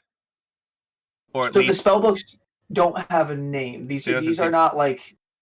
So spell books for wizards don't typically have names for them. Okay. It's typically it's almost like a binder of sorts with different. They all have different designs the wizard's on them. name on them. Yeah, she's gonna see if there's any identifying marks or not on any of them. Roll an investigation check. Okay. Just so that way she can be slightly aware of. Oh my god, my dice keep falling off my goddamn table. If it hits the floor, it doesn't count. Yeah, that's the problem. It was real. I'm like, what the fuck? Math. That's another 23. 23. You don't notice names on a lot of them. However, there are two names that you do see on the inside of the cover. Right. One of them is Izizu, Isizu. Okay, I guess I'll write this down. Give me a second. I need to get my pencil. Come on, Common. You should be a better note taker by now. Isizu, is that what you said? Isizu, Izizu. Literally, you couldn't get any closer to the brand of Zuzu without actually writing their name. And then the other one says Sar, Sarr. Okay. Which you do recognize that name. Do I remember where from, Brian? Because you know me. Sar is the name that the Liberator spoke to the wizard that was with them. Oh. Rain's going to look at that one a little longer and be like, that's interesting. The page is completely stripped out of it. It looks very old. Very old. So it's like one of his original books. Possibly. Rain's going to take the cover and put it in her bag of that one. Okay. And you and Delson, where do you go from there? I'll investigate to see if there's anything else useful, like any notes or anything that seems to be, a madman clearly lives in this house. Making sure he didn't just decide to write I want potatoes and just left on a piece of paper. I'm like, oh, okay. My one true weakness is. Yeah, madman rambling. She's double checking for madman rambling, so she's a person who also does madman rambling. So she's like, let me just make sure. You do look on the table and take a few minutes to look over the work and the scraps of papers and things like that, just making sure there's no stone left unturned. You can see a lot of these enchantments that this person has been trying to do. You do see their name put onto it. Again, you do see the Yik Lost Souls, is what it says a few times over. How do you spell Yik? Y-I-C. Okay, I'm just making sure. Yik. It's okay. I just spelled souls wrong. It's almost like a hiccup. And it looks like a lot of these enchantments were meant to try and almost animate some of these creations. Oh, wonderful. Great. That's what we need. You do see another, amongst them, though, another note put down where it seems like they wrote down again, do not forget later, adjust the spires. Rain's gonna flip back in her notebook to the page where she wrote down just spires and wrote, apparently this is very important, just as a note next to her note in her book. Mm-hmm. Because if we go any farther from here, Rain's gonna be like, I wonder if he did ever adjust the spines. I'm curious. You can tell this is a fresh note. It does look like it's been written within the past day or two. You've read enough handwritings before that you can tell this is a. I'm going to mention it if we run into this man. I'm like, did you ever adjust the tire? No, I'm not. Your voice wasn't coming through. So okay, well, RTX probably freaked out for a second. I'm probably if I talk. Your voice isn't a voice, Conlon. Yeah, I know. I'm too loud and obnoxious and has trouble sometimes. If I ever run into this man, Rain's gonna be like, did you ever adjust the towers? And he's gonna be like, fuck! Then he's thrown off his rhythm. Does that mean the Balor is coming, or? No, he hasn't adjusted them that low. If we turn off the tower, it will. Which is funny, when Andy said, do I want to just turn the fog off? I was like, ooh, please. Rain's gonna tell you, please don't do that. She read the notes. It said specifically no, down by 50%, no less. But yeah, do you guys stay inside a little bit more, or do you? So we've looked. There's no other extra rooms or anything like that.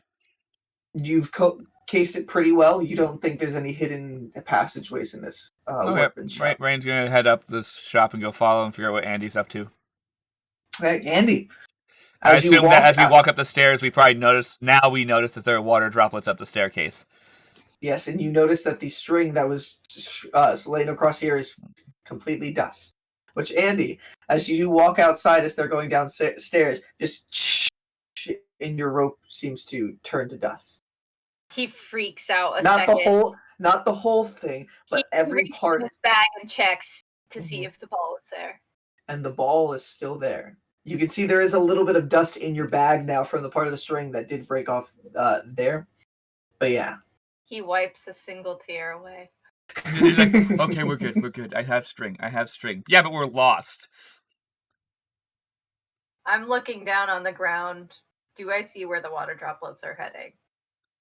You see the water droplets. They do look like they head down the steps to the left. And the spiral one that goes around. I'm going to take another look at the tower. Please don't play. What does it... Can I see what it looks like the knob is pointing towards? When you do look at it through the fence, it does look like you see little notches from on the top, one on the left side, and then one at the very bottom. It does look like it's at the top. So it's in the middle? No, top, middle, and one there. It doesn't go all the way around. It just seems like it has a half circle. It's a half circle this way. I thought it was a half circle this way. Okay. He hasn't turned them down. Good. Yes, I get to tell him that. Okay. And Serenity, at this time, you look down and you see Andy at a little X-cross fence just looking through at the bottom of the spire. Serenity. I found you guys. Andy, you look up and there's Serenity just flies down to you. Oh, hi. I forgot you could do that. Yeah. Well, I almost died, so yeah, we're not going over this way. Are you okay? Yeah, flying's not such a smart idea. How hurt are you? I'm not entirely hurt, it's just, well, I'm not going to do this very often. I'm going to land. Okay. Zoe kind of pokes his head up a little bit. Oh, hey. Zoe, looking over in your direction, Serenity. I'm hurt too. I don't think Serenity has actually seen Zolo. Serenity's seen it, but hasn't really acknowledged Zolo before. Oh, Serenity, this is Zolo. Zolo, this is Serenity. Can I pet him? If he wants you to. He's so weirdly accepting of this stuff. He's like, oh, okay. Do you want her to pet you? Zolo? He doesn't really care. And you She's can see fine. you can see one of his bones come out for a second. And you can see it looks like some white magic swirls around it a little bit. She's like, Zo. Can I try to interpret what he's saying? Wait, roll what is a. he speaking? He's just saying Zolo over and over again. He's a fucking Shut- Pokemon, okay? Shut up, Zolo. Sanchara. I'm going to try to interpret what he's trying to tell me. Roll an insight check. You got it. He's a fucking Pokemon, guys. Like, Oh, that's really very good. 25. You get the sense that the feel that you can see around from the magic that seems like he's casting to like the tone of his voice. It seems like he's trying to ask if anybody needs a little, like if anybody's hurt. It seems like there might be a little bit of healing magic. Oh, I think he can heal people. How hurt are you? Because I'm a little hurt. Just a little bit. Okay. I think I'll survive for now. I don't know. I'm if we had at- to face this guy, I would suggest any health you can get. So out of game. I'm at 47 out of 63. How bad are you? I'm at 39 out of 60. Oof. We're about equally as bad. Yes, we are. Okay. I think I get hit more, Yeah, I'm generally. either gonna stay back or try to seduce. Hi, Yick. Seducing undead. So Serenity, do you want? So I actually have to run and make him a bottle But... real quick. Oh, okay. Serenity, do you want him Sure. to heal you, or do you want him to heal me? You heal you first. I can wait. Oh, okay. I think we should take I was gonna say, at this time, Rain and Delson, you guys are heading upstairs. You see the dust. You saw the dust fall apart. Or you saw the dust trail. And you open. If you are going out there to open up the door, you can see both Andy and Serenity there. Low. Okay, I think we should take a quick. And we can take a 5 to 10 minute break here. Yeah, while, just so that he can make he his has bottle. to go do the bottle. Should I roll And- healing real quick? I have to pee. If you are doing it right now, but we'll do that first as we come Okay. back. The first Yeah, thing. Okay. just because I need See to you guys in pee. a few minutes.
are on.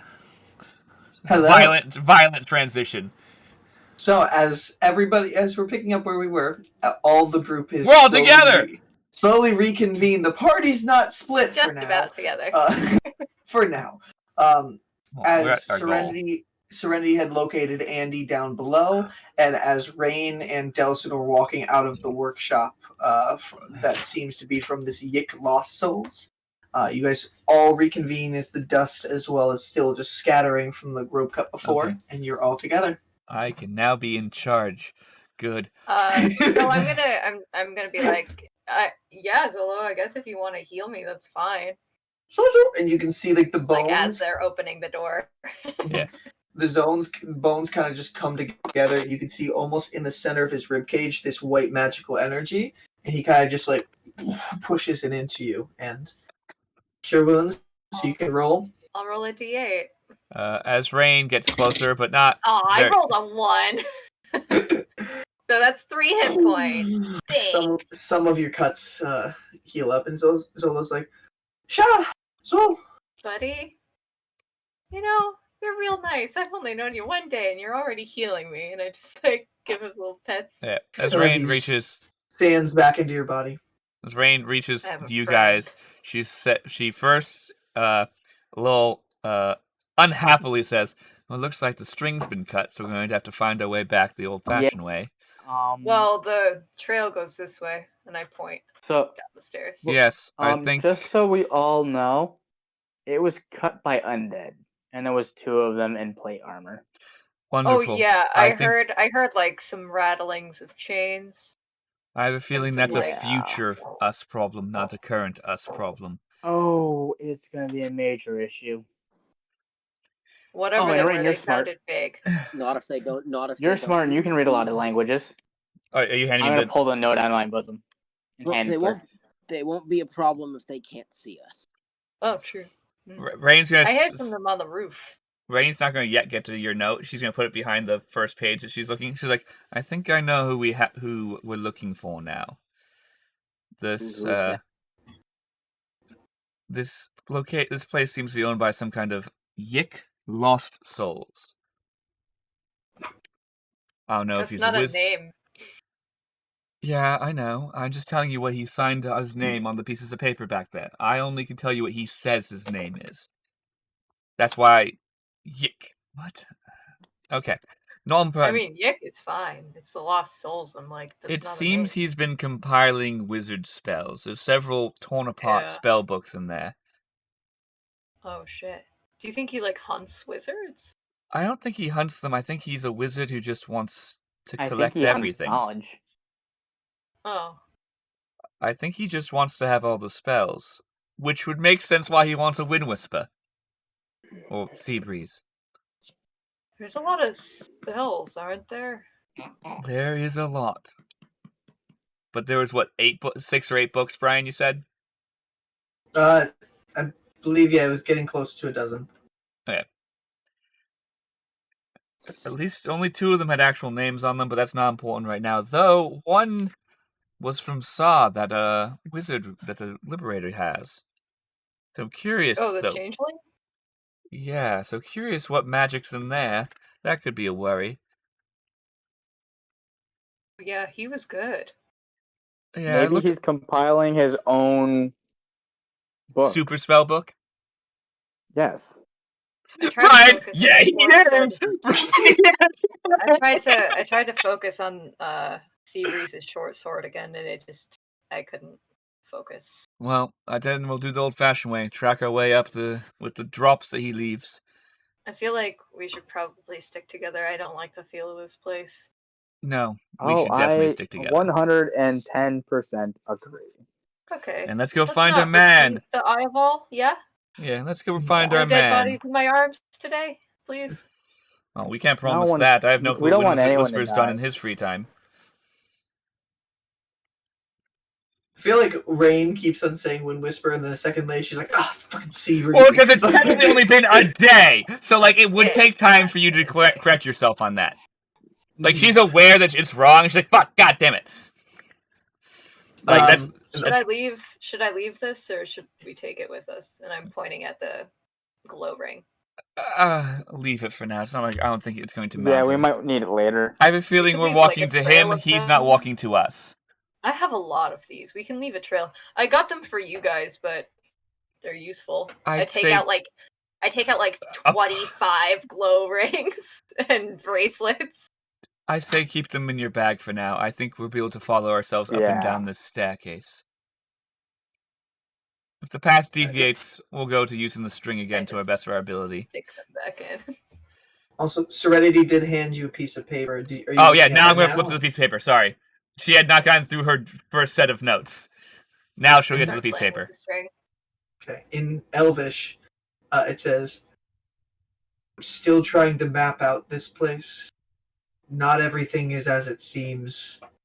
Some things look like objects, but aren't. Be careful."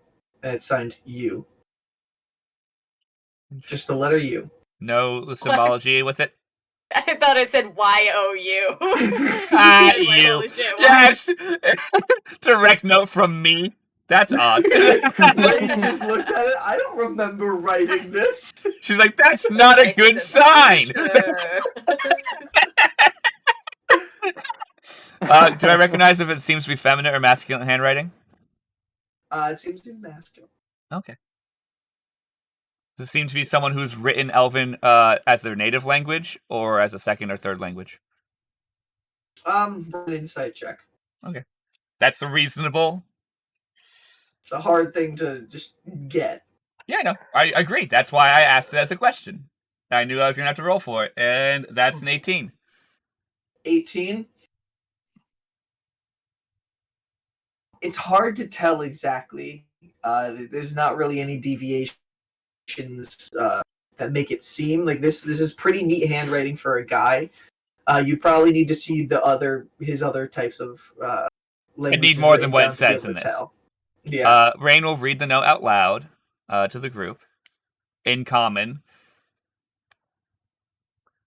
fixing any words that wouldn't make sense in the translation between the two languages. So I think there's like secret paths and stuff, or Rain's like, secret paths, they might move the crates around, who knows? Or it's just easy to get lost. Or they use illusion magic just like the saw does, and some of these crates aren't real. In a place like this. So I found this somewhat near open crate that I'm almost positive there's a body in. Oh, that's fun. Whether it's dead or not, I don't know. You're not sure if there's a body? Well, there's definitely something soft inside of it. That's body-like? Ew. Yes. And okay. It's tied closed. Well, then let's hope it's not our bother. Were there any water droplets nearby, or? There was blood smeared droplets. But no water? No, not that I saw. No ugly toenails? No. Yeah, he does have weird toenails, doesn't he?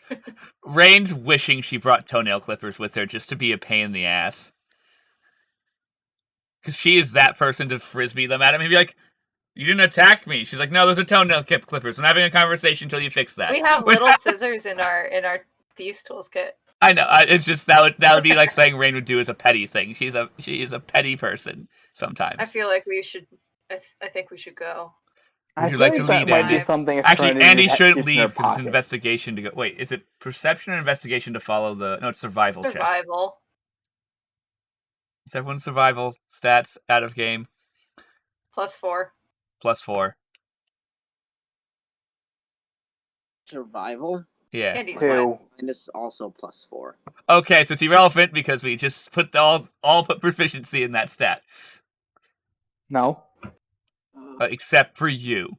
Everyone else did. I actually didn't. Oh, sorry, no, me, because you have a higher wisdom, yeah. Either way, we're good. I'll have Andy lead. Okay. And you're following the water trail? Yeah, we're gonna follow the water trail, and I'm guessing you can still see some scratches into them. Is it a metal staircase? It's stone.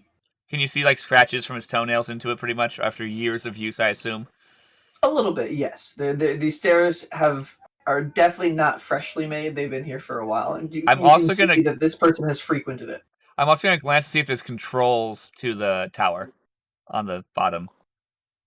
As you're walking around? Yeah, as we begin to walk, I want to glance to see if I see the controls that it was in his notes on the bottom. Okay. So Andy, roll a survival check, and Rain, use a investigation Is check anybody if you're looking to helping see me? if anything. Does anyone want to help me? Delson's following Yeah, behind I'll you, help helping you. you. Okay. We're all Can walking I together, roll so it's with irrelevant. advantage, Creevy? Yes, if somebody is helping you. You Thank said investigation? Yes. 24. Ooh, dirty 20 again. Okay. So, Rain, you're looking down the side of the stone platform of the spires, looking around to see if there's any sort of control panels or anything whatsoever that you can see around. You did see the dial on the actual spire before you walked around. But as you're following Andy around, just seeing if there's anything else. You don't need to see anything as you do walk around. As you guys all follow the water droplets, the staircase goes down and down and down and down until you're level with where the ground is in the bottom of the platform, and the stairs stop. And you guys look out in front of you, and you can see storage crates going down both sides, and in front of you, just nothing. There's no floor. There's just fog and an endless pit in front of you, and the water trail does seem to go off into that direction. Like, is it floating? What The trail? No. The water droplet just goes to the stairs and then ends there. And you can see, Rain, that the side of the platform, like the tower as it does go around, you can start seeing facing in the pit. There's like little slits in the rock as it does go around. Okay. I'm gonna just put my foot there and see if there's like a false floor. Yeah, See I was if I going can to do something. continue down. You hold onto the side of the wall for a second, you put your foot down, it doesn't seem like it reaches and finds anything. There's nothing, it's just an empty... It's a pit. Rain's going to look at Serenity. And she's going to look at you and know that you earlier said, I don't want to fly anymore. I'm like, I'm sorry, but, fly, bitch. Fly. And she's getting smiling while she says it like it's not mean.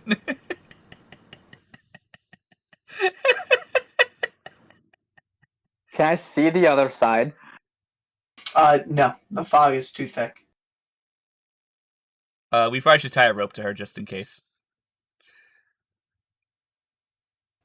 So that way when her body drops, we can grab it. Yes. That way when it goes limp, we're like, oh, well, reel her back in. Sure, I mean, our rope only goes 50 feet. We can tie 2 ropes. All of us, except for Serenity, which we don't know yet, have rope. No, I told. You didn't say anything about the rope. You said you tied some rope. You didn't say you used all of your rope. Oh yeah, yeah. How much do you weigh, Serenity? Sorry, I know that's rude. She turns to a guy for a second just to be like, now it's okay. Why didn't? My guess is Serenity weighs 130 pounds. 120. Oh. Okay, just checking. I take out my rope instead. Oh, the string. Yeah, the string can hold 50 pounds. You guys tie Serenity, the rope around Serenity? Yeah, we tied 3 lengths of rope, so that's 150 feet. Give or take a few feet because of the tying the knot with it, but yeah. Whatever, not important, really. Like 148 feet, Brian. Yeah. Rain will investigate those markings into the stone, though, further. Okay. With that investigation check, looking further into them, it does look like this stone section, it looks like it's floating over the edge, so you can't like touch it directly from where you're on the staircase, but it does look like it can be, it looks like it has been removed before. You don't see any way of like it looks activating like it pulled out. It kind of looks like there's something that can like remove it and then almost seal it back into place afterward. Okay. And it's Magic users. Yeah, Rain's like, none of us can do that. She's well aware. She's like, none of us can use magic. How far away is it? Do you tell us about this? Yeah, I'll describe it to you guys. Like, it looks like so. Brian, can you better describe it to me? Just I want to go over it again so that way we all understand it well. Just in case, because I think I didn't fully get it the first time you described it. So there's the cylindrical platform, which the I got spire that. is for. I'm more You meant guys where walked these. around you guys walked around down the side of it that is slowly descending down until it gets to the pit. The slits in the actual stone are on the side of the cylindrical, like the platform the tower is built on. Would basically be like a maintenance hatch. Like it looks like some way to get underneath the platform. Okay. How far away is that from where we are? It looks about 10 feet on the rock wall from where you guys are currently. Okay. So it looks like you basically look at it and be like, was somebody flying over to that? Like oh, good. Someone can fly over to that. I'll tell Serenity. Oh, right. She can fly. I'm going to tell Serenity to look around some more and see if there's any kind of way, like there's a secret button or something to open it. And if not, be like, I guess try and see if you can see any, like, markings on the crates or scratches on the crates or signs of feathers. Or I was just going to use...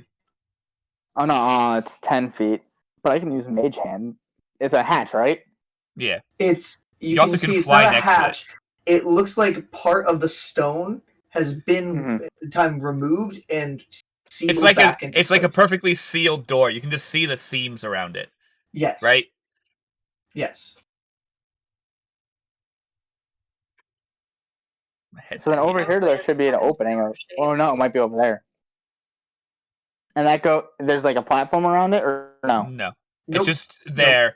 I'm just asking you to feel around the seams to see if there's any kind of like activation, like a secondary activation that isn't magic, like a lever or something like that. Which Rain doesn't think there is, but she's like, if you don't try, you'll never fucking know. I will fly over there very cautiously. Yeah, and you can use Mage Hand to try and feel around. That's fine. Keeping a constant lookout for any of those little yellow things that zapped me before. Rain's hold on to the rope. Rain's gonna pull her crossbow out to shoot at anything that might attack you. Okay, so you guys are all stationing up, getting ready. Serenity, roll an investigation check.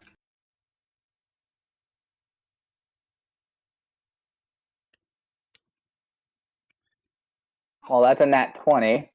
Nice! For a 22. You're using your mage hand, or are you using your personal hand? Your hand? My hand. Right. I flew over there. You're feeling around the actual risking it for the biscuit. Stone slits, and around the slits themselves, you don't feel any perch for any like button or anything. You do start like feel your hand against the center, and it almost feels like there's like, it looks like a piece of it has been pushed back into place in the direct center of this hatch. You don't see any seams, but it does, like, when you put your hand across it, it kind of feels like it shifts maybe a little bit in that one spot. Push harder. I'm going to try and pull it out. Oh, that's fine, too. Okay. You try to find perch on that section, digging nails in a little bit, and you try to pull it out. It's gonna hurt you.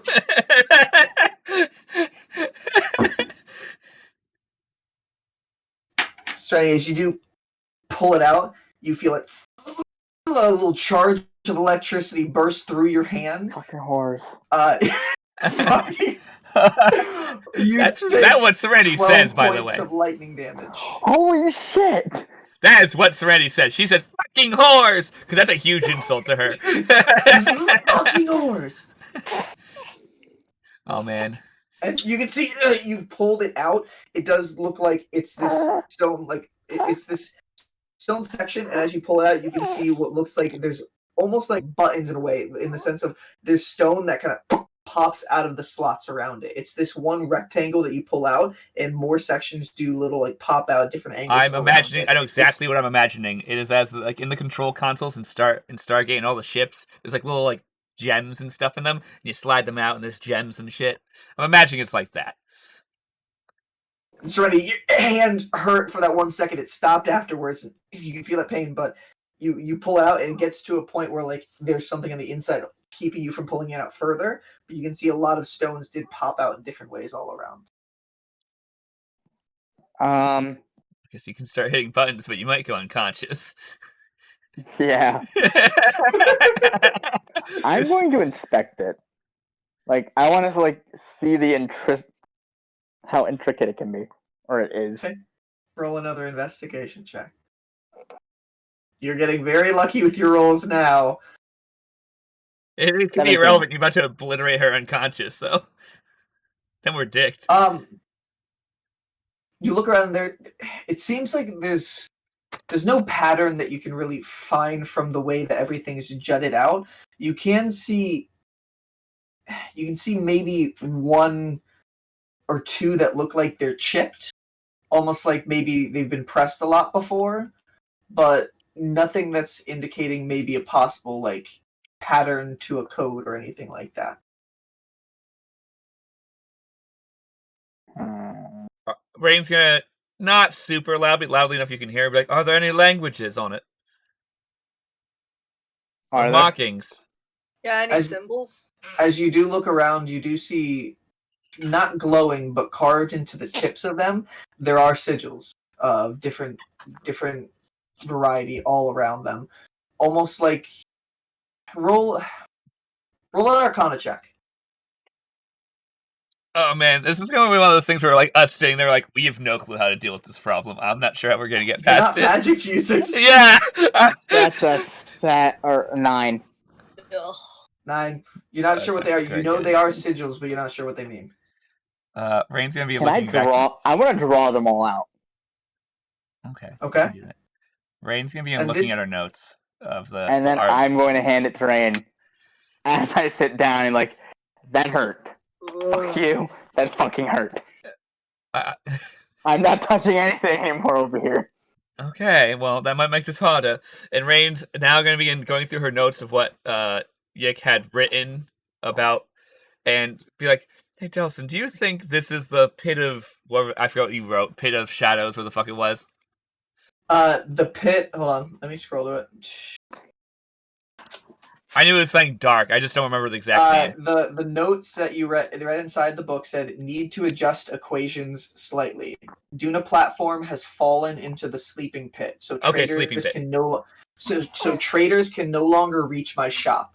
Remember to adjust all 4 dials to produce 50% less until platform is recovered. No less, or the Balor will be freed once more. Rain's gonna reread it, be like, this is that pit, and kind of just do one of those...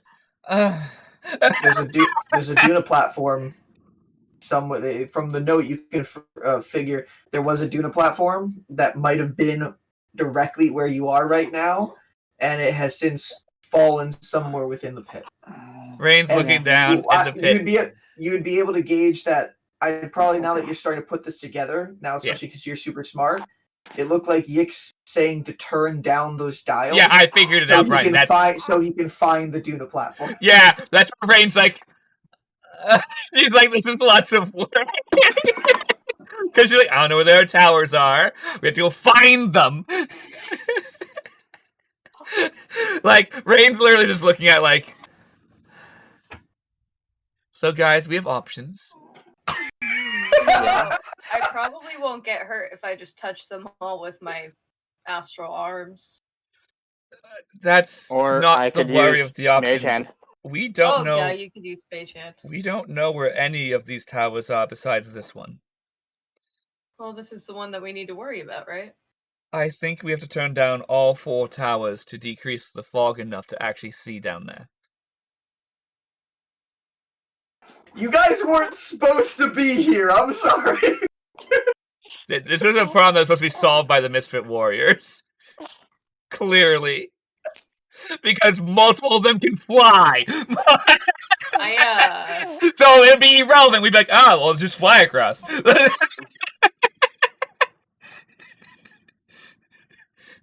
We'll just throw Jinrash, hope for the best, and we'll all fly. We'll just... Three can fly.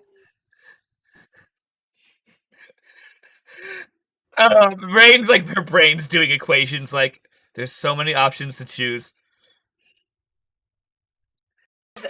As Rain is starting to think about this, Andy's gonna sit down on the stairs and just try again with the sword. Rain's gonna let you do that. She's kind of gonna pace near the edge of the thing, knowing where there's a Duna platform down there, and also be like, "Can I find a Duna platform in enough time to make this useful?" And she's also, did the Duna platform fall because the fog's fucking up the Duna platform? Because then we just die anyways. She's also risk rewarding that. She's like, you see her flipping in other notes to just be like, so I have anything else useful for me right now?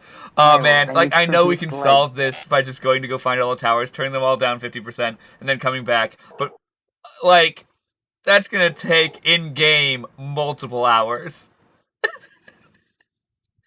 And Rain doesn't want to do that. I'm sorry. I'm a DM that's not going to bring the difficulty down. This No. not I'm not angry at you, Brian, because it should be this hard because we're facing what I assume is a very high level character who would make a lair that's very smart. Like I'm not angry at you. You're a great DM for this. Rain is just like is risk rewarding the crap out of it because she's like, I need Seabreeze back because he's a useful asset to the team. But I do not want to spend 6 hours and not get to sleep tonight finding all the goddamn fucking platforms and getting lost here. Focusing on the sword, I hand Rain the key that I found. Sorry, forgot about it. Rain's just kind of looking at us like, I don't know if this is helpful or not right now. I don't know. Rain's gonna stick the key in her top and be like, no, I just changed him. And begin the pacing around. Like, you guys probably think she looks crazy because she's just looking. She's randomly grabbing notebooks, looking through notes. What are we doing tomorrow? Continuing on and walking in circles, trying to figure out her plan because she has no clue what to do with this. Have my eyes. I have ideas. I have 4 ideas, but I want you to do your thing first, and I want Serenity to fly around a little bit first, just to investigate in a second. I have to plug my ears so I can focus. Okay, Rain's not being loud. Besides the paper flipping. Just for his own sanity, he's gonna plug his ears. Hey, Serenity, are you willing to fly a little further out? How far? Well, it depends. I don't know how far that tuna platform fell. Well, I'm not going down, so I don't know what the fuck you're talking. Serenity's sass this episode. Rain shrugs like, I don't blame you at all. Delson, any insight? Okay, so I'm going to spell our options. Delson, what about your guy? Can he float across? No, he has to walk like a normal being, I believe. Oh. He cannot float or fly or anything. Well, that sucks. Okay. Rain's gonna, I'm gonna let Andy sit in his corner and begin doing it, and Rain's gonna spell it out to the rest of the group. He's actually gonna walk up a little bit just so that he isn't, like, distracted. Rain's I'm gonna give a couple options. I'm not sure how many. I've not figured it out. She's like, we have option 1. We can go find all these god's damn towers, turn them all to the lower setting, not below 50%, via his notes, which could take hours. By that point, Yik might not even be here anymore. And by that point, the god will be here, and they'll be searching the area. We can go sit outside and wait for the god to show up and make it their problem. So there's no guarantee they're going to get a search warrant, so it could be completely waste of our time. And every minute we wait, Seabreeze is in danger. So no matter what, we are stuck on a several-hour time frame here. There is another option which I don't want to do, if Mr. Andy doesn't get any useful information out of that sword, which is I start screaming for Yik and be like, yo, dumbass, what's up? But I feel like that's a poor choice, because I don't know how powerful he is, and he might just obliterate me off the side of the cliff. probably not the honest idea. Rain's like, I kind of don't want that one. It's fun to play the theater, but it's not worth the theater that time. Even I'm a lover of the arts, but I'm not a lover of dying. What about we play that, but we use me instead. We say he has a appointment. You can fly out and try and have an appointment with someone who convenes with the undead. He might be undead. Like, have you slept with an undead before? Have I slept with an undead before? Oh no, that's on you. That's Have you 100% slept on with you. an undead before? This is on you. I don't think they care about that. It Just depends. put that They out might. there. Well, Vampire- vampires It are was technically really, I think, undead. I guess dependent. vampires would, yeah. There's vampires who have sexual needs and urges. You've probably slept with a vampire. I bet he doesn't know he Oh, slept with a I can vampire almost though. guarantee I slept with a vampire. But I don't know if he's. At least a couple times. I don't know if he knows she slept with a vampire. Guys, so what's the plan? Oh. I'm waiting for Andy to have an answer, and that determines what we move on. Yeah, time skip to Andy. Yeah, time Okay. skip to Andy. Rain would be Yeah. looking through her notes, but I think the answer. Rain's leaning towards the one she doesn't want to do, but it's faster. Okay. Andy, roll a wisdom check. Okay. And I think depending on our choice, it will be a pause to next session, Delio, because it's reaching 10 o'clock. 19. 19. Oh wow, it is. You guys Oh, man, you've been up hunt for a long around for time. about 30 minutes trying to figure out any clues. Endless silence going through with different just coming in through the fog all around you. Little like little electric bursts in this air above you. And Andy, for a moment, your vision flashes as you're holding onto the sword, and you can see a limited image of something. You can see a dark figure with their hood up, and you can see a pointed little ear coming out from one of the hoods, a gray furred ear. They seem to be at a desk right now, and it seems like they're copying something down on paper. And to the side of them, maybe 5-6 feet away, there seems to be a glass case, and inside you can see a sleeping sea breeze.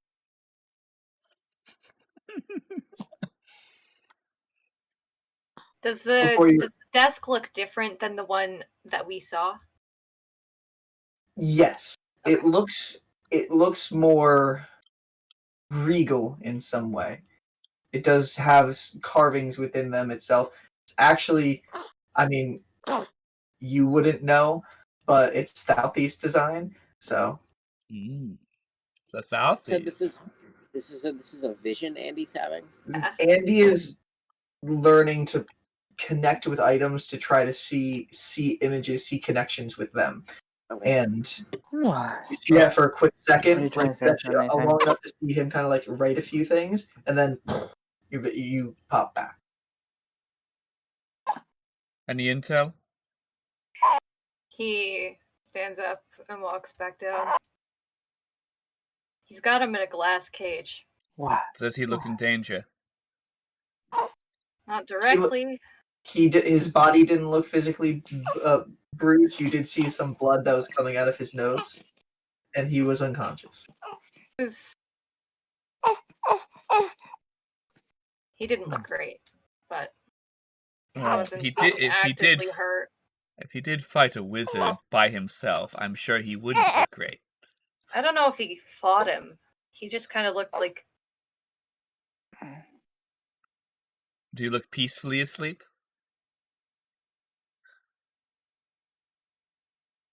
I didn't hear what you said.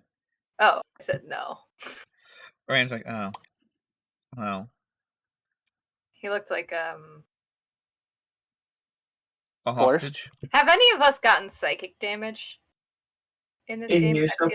In here so far, no.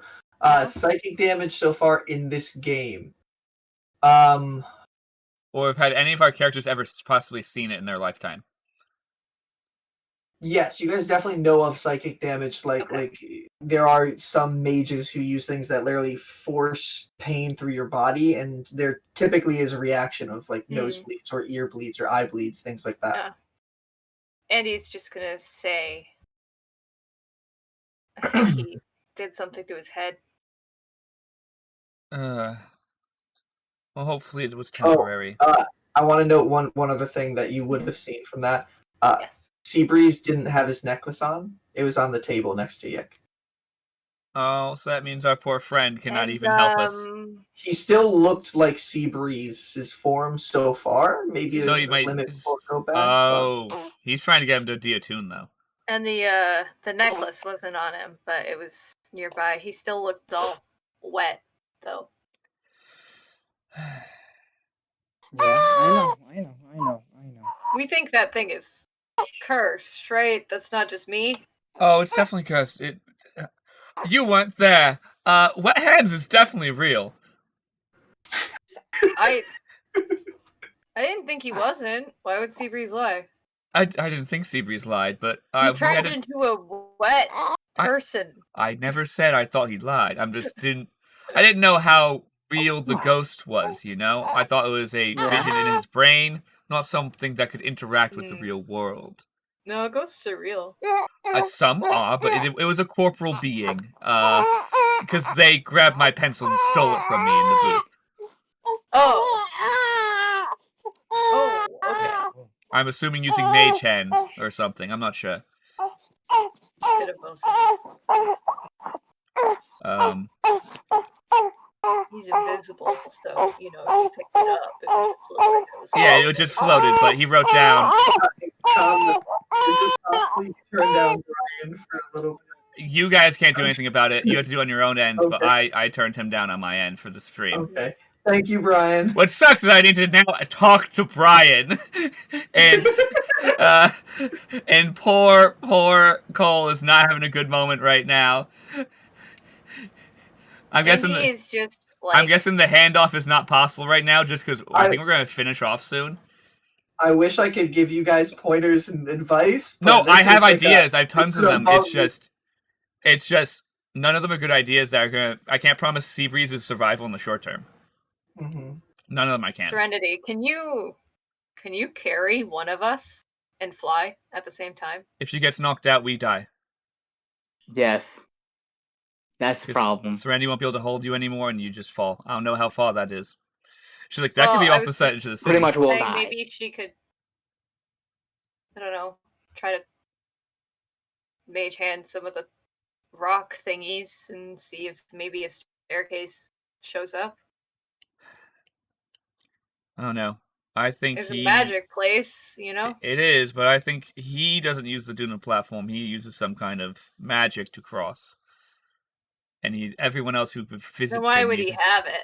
The Duna platform? So Rain's like, Rain, who shows you her notes, who she's well aware you can't read.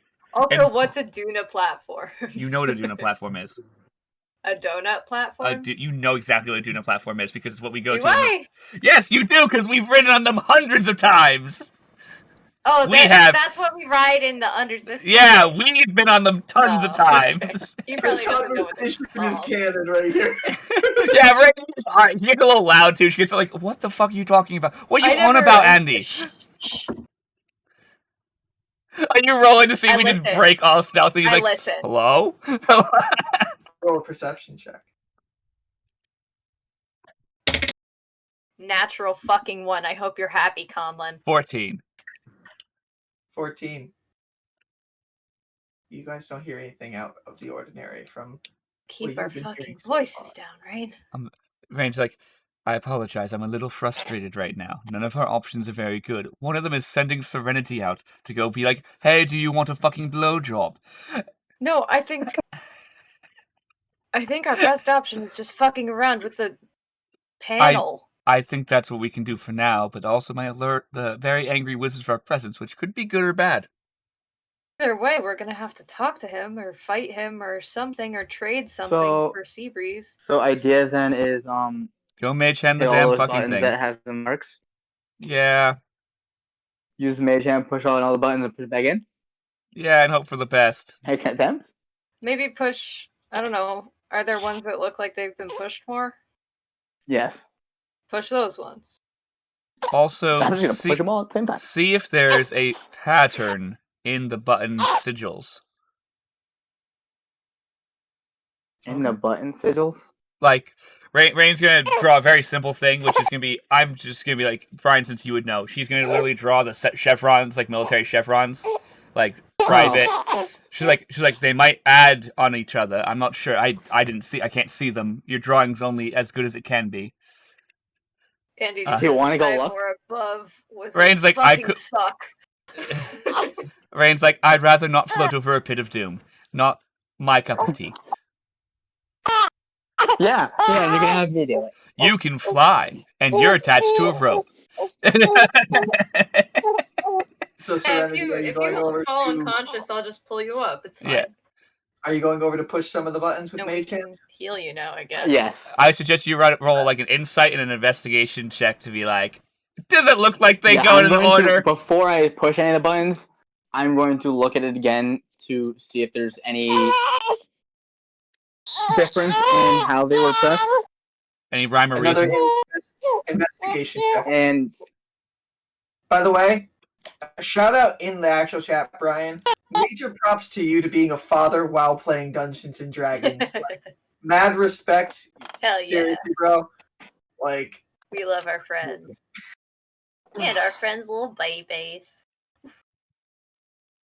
so yeah.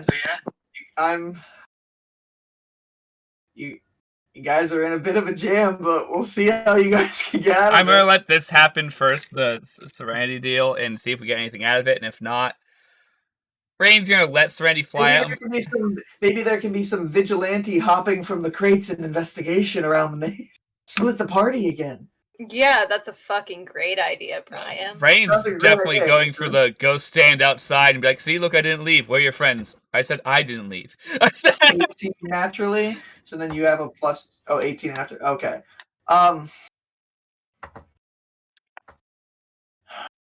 You still do see the two that you notice have been chipped before. You're fairly confident maybe those two are part of the actual buds themselves.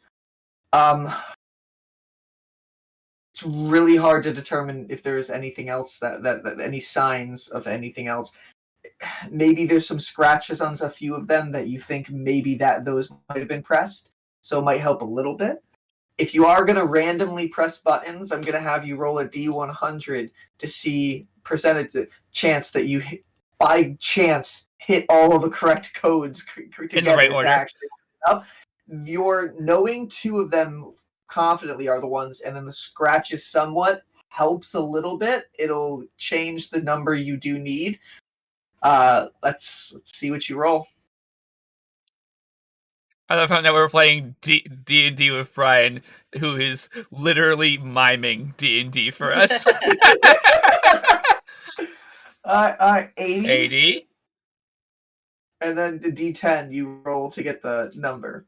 I didn't roll yet. I was just making sure it was these two. Okay. Oh, yes, Right. yes. Yeah. Okay.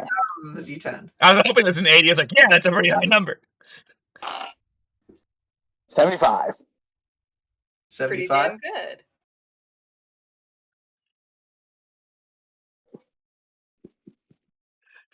You are pressing some of the buttons one at a time. This is with Mage Hand. Yep. Boop. One of them. Boop. One of them. 3. Nothing has happened so far. 4. Nothing has happened so far. 5. 6. 7. 8. 9. And on the last one, your mage hand, and the spell fades out from it. Fucking dick. Rain was like, you can try again. Maybe if she carries like Rain, you guys are both pretty smart. Maybe you can help. I worry about the risk of falling to my doom. Conlon, you to the rope, self-preservation. Risk it for the biscuit, Conlon. Okay, we're gonna cut and have two I'm 75-foot risking it this ropes entire then. time. I'm gonna have Serenity fly back then, and we're gonna cut the one rope in half. Rain will cut her own rope in half, and that way we each have 70 feet of line. So that way, if we drop, we don't drop too bad. Literally, it's a 10-foot. I understand. Distance. I'm saying, but we're gonna have two lines now. Yes, I know. What I'm I'm thinking gonna is hold on to we Rain. literally just hold. Each one have a 50-foot rope attached. They're already tied together. I'm just And- cutting it in half. I'm just lazy. Or if we just put both ends and then we like wrap it around Okay. something. Irrelevantly, we're both tied, and Andy and Delson are each holding Delson, one of the you lines. Take this one. I'll take this one. Irrelevant, and I'm gonna have you carry me out there, and I will investigate the crap out of this fucking thing. Write down the sigils like in my notebook, and try and see if there's any kind of reasonable order that they look, both based on their scratches and damages, and based on what the sigils look like. Okay, And he Rain. definitely prepares just in Del- case. Delson and AD holding the ropes tight in case. And I am not the one who's gonna hit the fucking buttons. I'm still gonna make you do with mage hand. Roll an investigation check, Rain. Okay. With advantage? Serenity's already investigated Oh, this a bit. There's not really an assist that can go right now. Okay. I've done everything that I can figure out. That is going to be a 23. Yay. A 23. Hell yeah. I have a plus 7. With pointing out the buttons that Serenity had hit before, and To guarantee that's not an option or a combination. Looking over those buttons she points out and seeing the wear and the little tiny markings all along them, you're confident those first like 9 buttons that she did push in were probably the correct ones. Looking over and trying to match the wear on those ones to the remaining buttons, you think there's 3 more, and you think you know them. I'm trying to decide if Rain wants to try and do it herself but she's also like, I don't want to get electrocuted so badly. Who does? So yeah, because Rain saw it looked real painful. Rain's like, okay, Rain's gonna do it herself just she feels sure of herself she might get it right. So I'm allowed to roll a D100. What do you want to roll? Saying it prior. Okay. Yeah, and the number changed because of what you've done. So let's see what you roll. It's basically rolling as well as I want to. That was a 51. So electrocute me, bitch. Probably. 51. Yeah. So putting in the 9 buttons that Serenity had done before, and you're like bomb diffuser sweating on your brow as you're looking at the 3 other ones. Because she really doesn't want to get electrocuted because she knows it's going to hurt. Sure the order, and you 10. Nothing happened. 11. Size. Nothing happened. 12. Boop. And it pops out of place. And just to the side, and there's an opening inside now. Rain's just kind of looking at like, is there a space to stand inside? You're being held, and you look inside. It does look like you can see this ball in the center, so not within your arm's reach right now, that seems to be put in this center on this pedestal. You can see like ruins carved into the pedestal all around, and there's like a metal binding around the ball itself. There's like flashes of energy that you can tell is arcane in nature, and it's just pulsating, and you can see a lot of the energy seems to be going up the spire that you can see, or towards it, and you can see just the faintest of the smoke being the fog as it's going up the spire itself. You would probably be able to say that this is probably the magical pool that has been encased within a regenerative charm. Yeah, Rain's kind of looking at it, she's like, we should not touch that. Sometimes with you guys, I feel like that gif about D&D players, like Norse mythology just being a D&D where the DM's like, fuck it, do it. Like, I feel like that sometimes, because I'm like, why the fuck are you guys? You should fuck it. Let's see. You guys are looking inside at this magical charm underneath this tower. What do you guys do? Samantha, you can fly me back to the edge. So we're leaving it in there, or are we taking it? We are definitely not touching that unless you want to fight whatever the hell what was it called again? I forgot to write it down. Balor? Unless you want to fight a Balor, which I don't know what it is, so that worries me more. Does Balor sound familiar, Brian? Roll a history check. Does Balor? You got it. Yeah, can I roll his? I would think let's all roll. Roll a history check. Let's see. Maybe you learned in your studies. Natural That's a one. 17. That sounds correct an based on unnatural characters. -1 total. What did you say, Andrew? 16. Okay. 16. Unnatural 20. Ooh, yeah. That is, you rolled a 16. Good for you. Right? No, you rolled a 17. No, I rolled an 18. Oh, yeah, because your intelligence is lower than I keep thinking it is. None of you have heard of it before, except Serenity's heard its name. Okay. Balor is a very, very powerful fiend demon. Okay. That makes actually the most sense for her to know because she is a technically demon kid. Right? Yeah. Shit. Does she tell us Yes, this? yes, I'm gonna be like, no, we're You're leaving gonna be that. like, okay, and just immediately flies Oh away. shit! Wait, should we close it?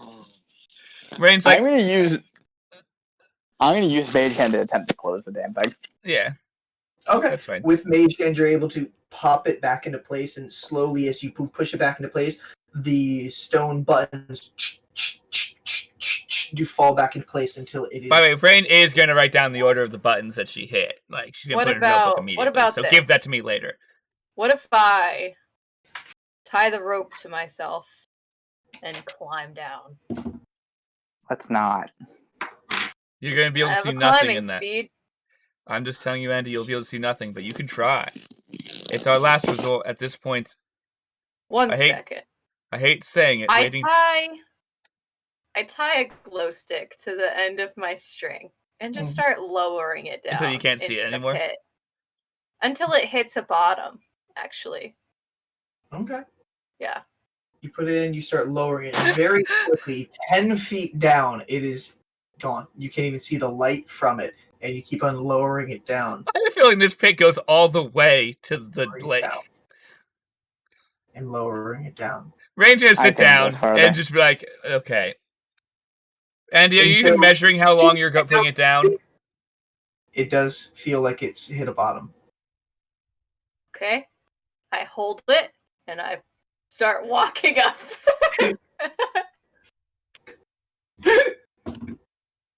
Okay. So you keep on walking up, and you see Andy just around the staircase, and Andy, you're at the top of the platform. Do you keep going? Have they seen the glow ring yet? They have not seen the glow ring yet. Can you hold on to that end? Yeah, I walk back down. I hold it. Go back up to the top. You'd be able to gauge probably somewhere around the range of maybe 80 to 100 feet. Okay, we can do that. That's doable. I wind it back up, snap off the glow stick, put it in my pouch. And we tie the rope to Andy. No. Let's do this. This is known as a sleeping pit, right? Well, if he goes unconscious, we'll know. We'll hear thud. Oh, yeah. If I fall asleep, you'll know. It's not a problem. We'll go from holding him to... I think it's even worse, because then we have to pull you up. I'm not that heavy. There's also 3 of us doing it. Yeah, all 3 of you can lift me. Try it right now. Not at the end of 100 feet of rope. I'll roll my strength check. Oh man, I rolled a nat 1 to go try and pick you up. Which is funny, because like Rain has a decent strength, so now she just looks stupid as fuck. But that was very adept. Rain's like, we both know I'm strong enough to pick you up. Yeah. On a better day. It's okay. On a better day. So what do you guys do? Ow! I'm going to tie the rope to myself. Okay. Here. Hand it to the other guys. If you begin to feel sleepy, go back. Hold on. Sure. He's like, I'll hold my breath. Oh yeah, you don't need to fucking breathe. That'll probably help. That's it. Okay, go do it, Andy. Go. Wait, Okay. Andy, you don't know how to fly a Duna platform. I'll think up. Vicky. Rain sits there like, I can write the instructions on how to operate a Duna platform, but Andy can't read, so writing him the instructions to operate a Duna platform are useless. Draw him pictures. Andrew. Draw him pictures. Said she'll go down there since she didn't know how to do the Duna platform. She was like, I'll just think up.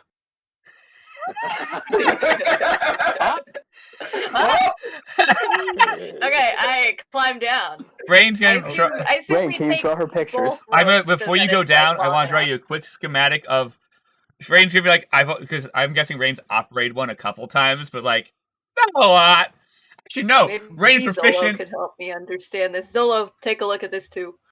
Rain draws quickly the instructions, mainly the Shut part of the one that is the up direction one, and like the stop, like whoever the controls for up and like stop, so he doesn't just fucking fly into the fucking.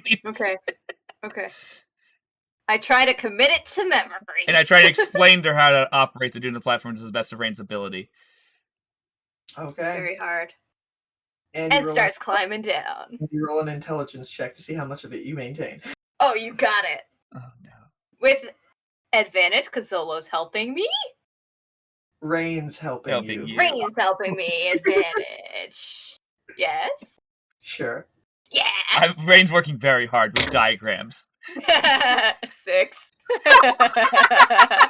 You think you have it, Andy. That's it, yeah. I feel He's confident. very confident he might have it.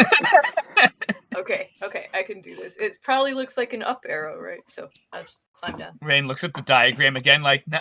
And that's if it's the Duna platform she knows how to operate. This could be an older platform that she doesn't understand.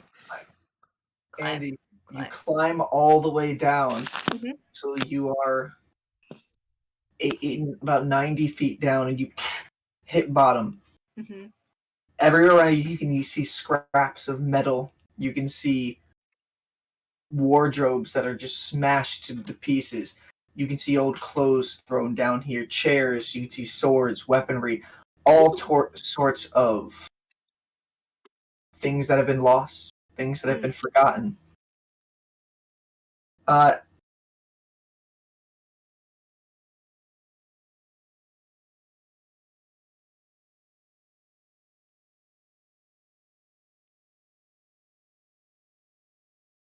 Brian's sitting there counting, so we have a clue. Do you have less than 48 hit points? No. Okay. So you feel this fog around you, you for a second, like you were almost falling asleep for a second, but you were able to maintain your consciousness. I have 50 hit points. Thanks, Zolo. So, yeah, that literally that kept was you close. That was a risk. Oh my god, this. Okay. What do you do? Also, I was holding my breath. I don't know if that makes a difference. No, it's a magical effect. Okay. I'm gonna look around for what Rain is telling me to look for, and I'm gonna have Zolo help me. You know what a Duna platform looks like. Perception or investigation check as you look around. Perception, please. Yeah, because... With advantage? Sure. Yeah! So... Ryan loves me. 17. 17. You're looking around, and you can see... It looks like there's one crashed over to the right a little bit. It's kind of hanging upward next to this wardrobe that's just like hanging up against it. I'll go over to it. Okay. You walk up next to it. It definitely is a Duna platform. It looks very similar to the ones you've ridden around in the Undersystem before. Does it look broken? You inspect it. Roll an investigation check. Oh yes. 16. I know. 16. It looks nicked. It looks damaged, but it doesn't look like anything's necessarily wrong with it. It just looks like it's not powered right now. You can see the command console in the center where you've seen Rain operate it before. So I'm gonna orient it flat on the ground, and I'm going to attempt to fly it up and see if that works.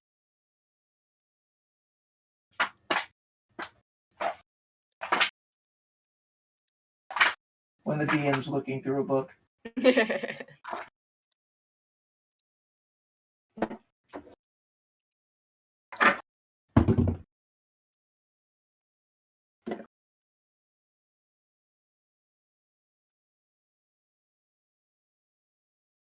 Andy, does a 23 hit you? Yes. As you're walking over to touch the Duna platform, you just see the wardrobe. Just part of it branches off and just. I fucking knew it, Brian.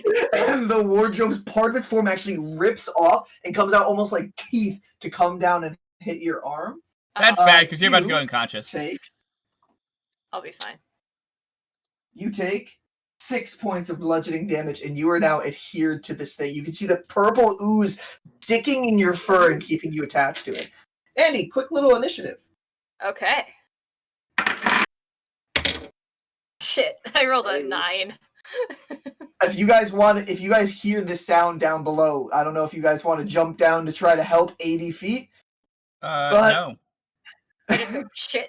That sounds You like guys- that sounds like insta death. Yeah, into the sleep fog. For most people, yeah. You guys just hear Andy just go, shit, from down in the hole. Not Andy, quite that loud. What was your initiative? Fucking 9. 9. Okay. You go first. Oh. Hey. Oh, that's lucky.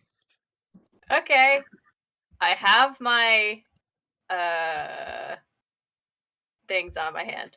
Mhm. So brass knuckles. I'm gonna punch it. You gotta punch it. Okay. Whoops, I dropped my die. Natural 1. And you just try to, your arm gets stuck on the pseudopod. It's just holding it back in a second. It's not moving anywhere. Section. Punch it again. Roll the hit. 11. 11, just your arm breaks free for a second, but as you're about to make contact, more ooze just grabs around and holds it an inch from the eye that appeared out of the actual wardrobe's front. That's my turn. Okay. Trying to be conservative with key points here, just in case. That's not that good. It's only does a 15 hit you? No. 15. This thing, the wardrobe opens up more, almost like teeth, trying to clamp down on you. It doesn't seem like it's making any perch. And as this is going on, Rain, Delson, and Serenity, you guys hear something against the metal fence up above you. You hear some moans.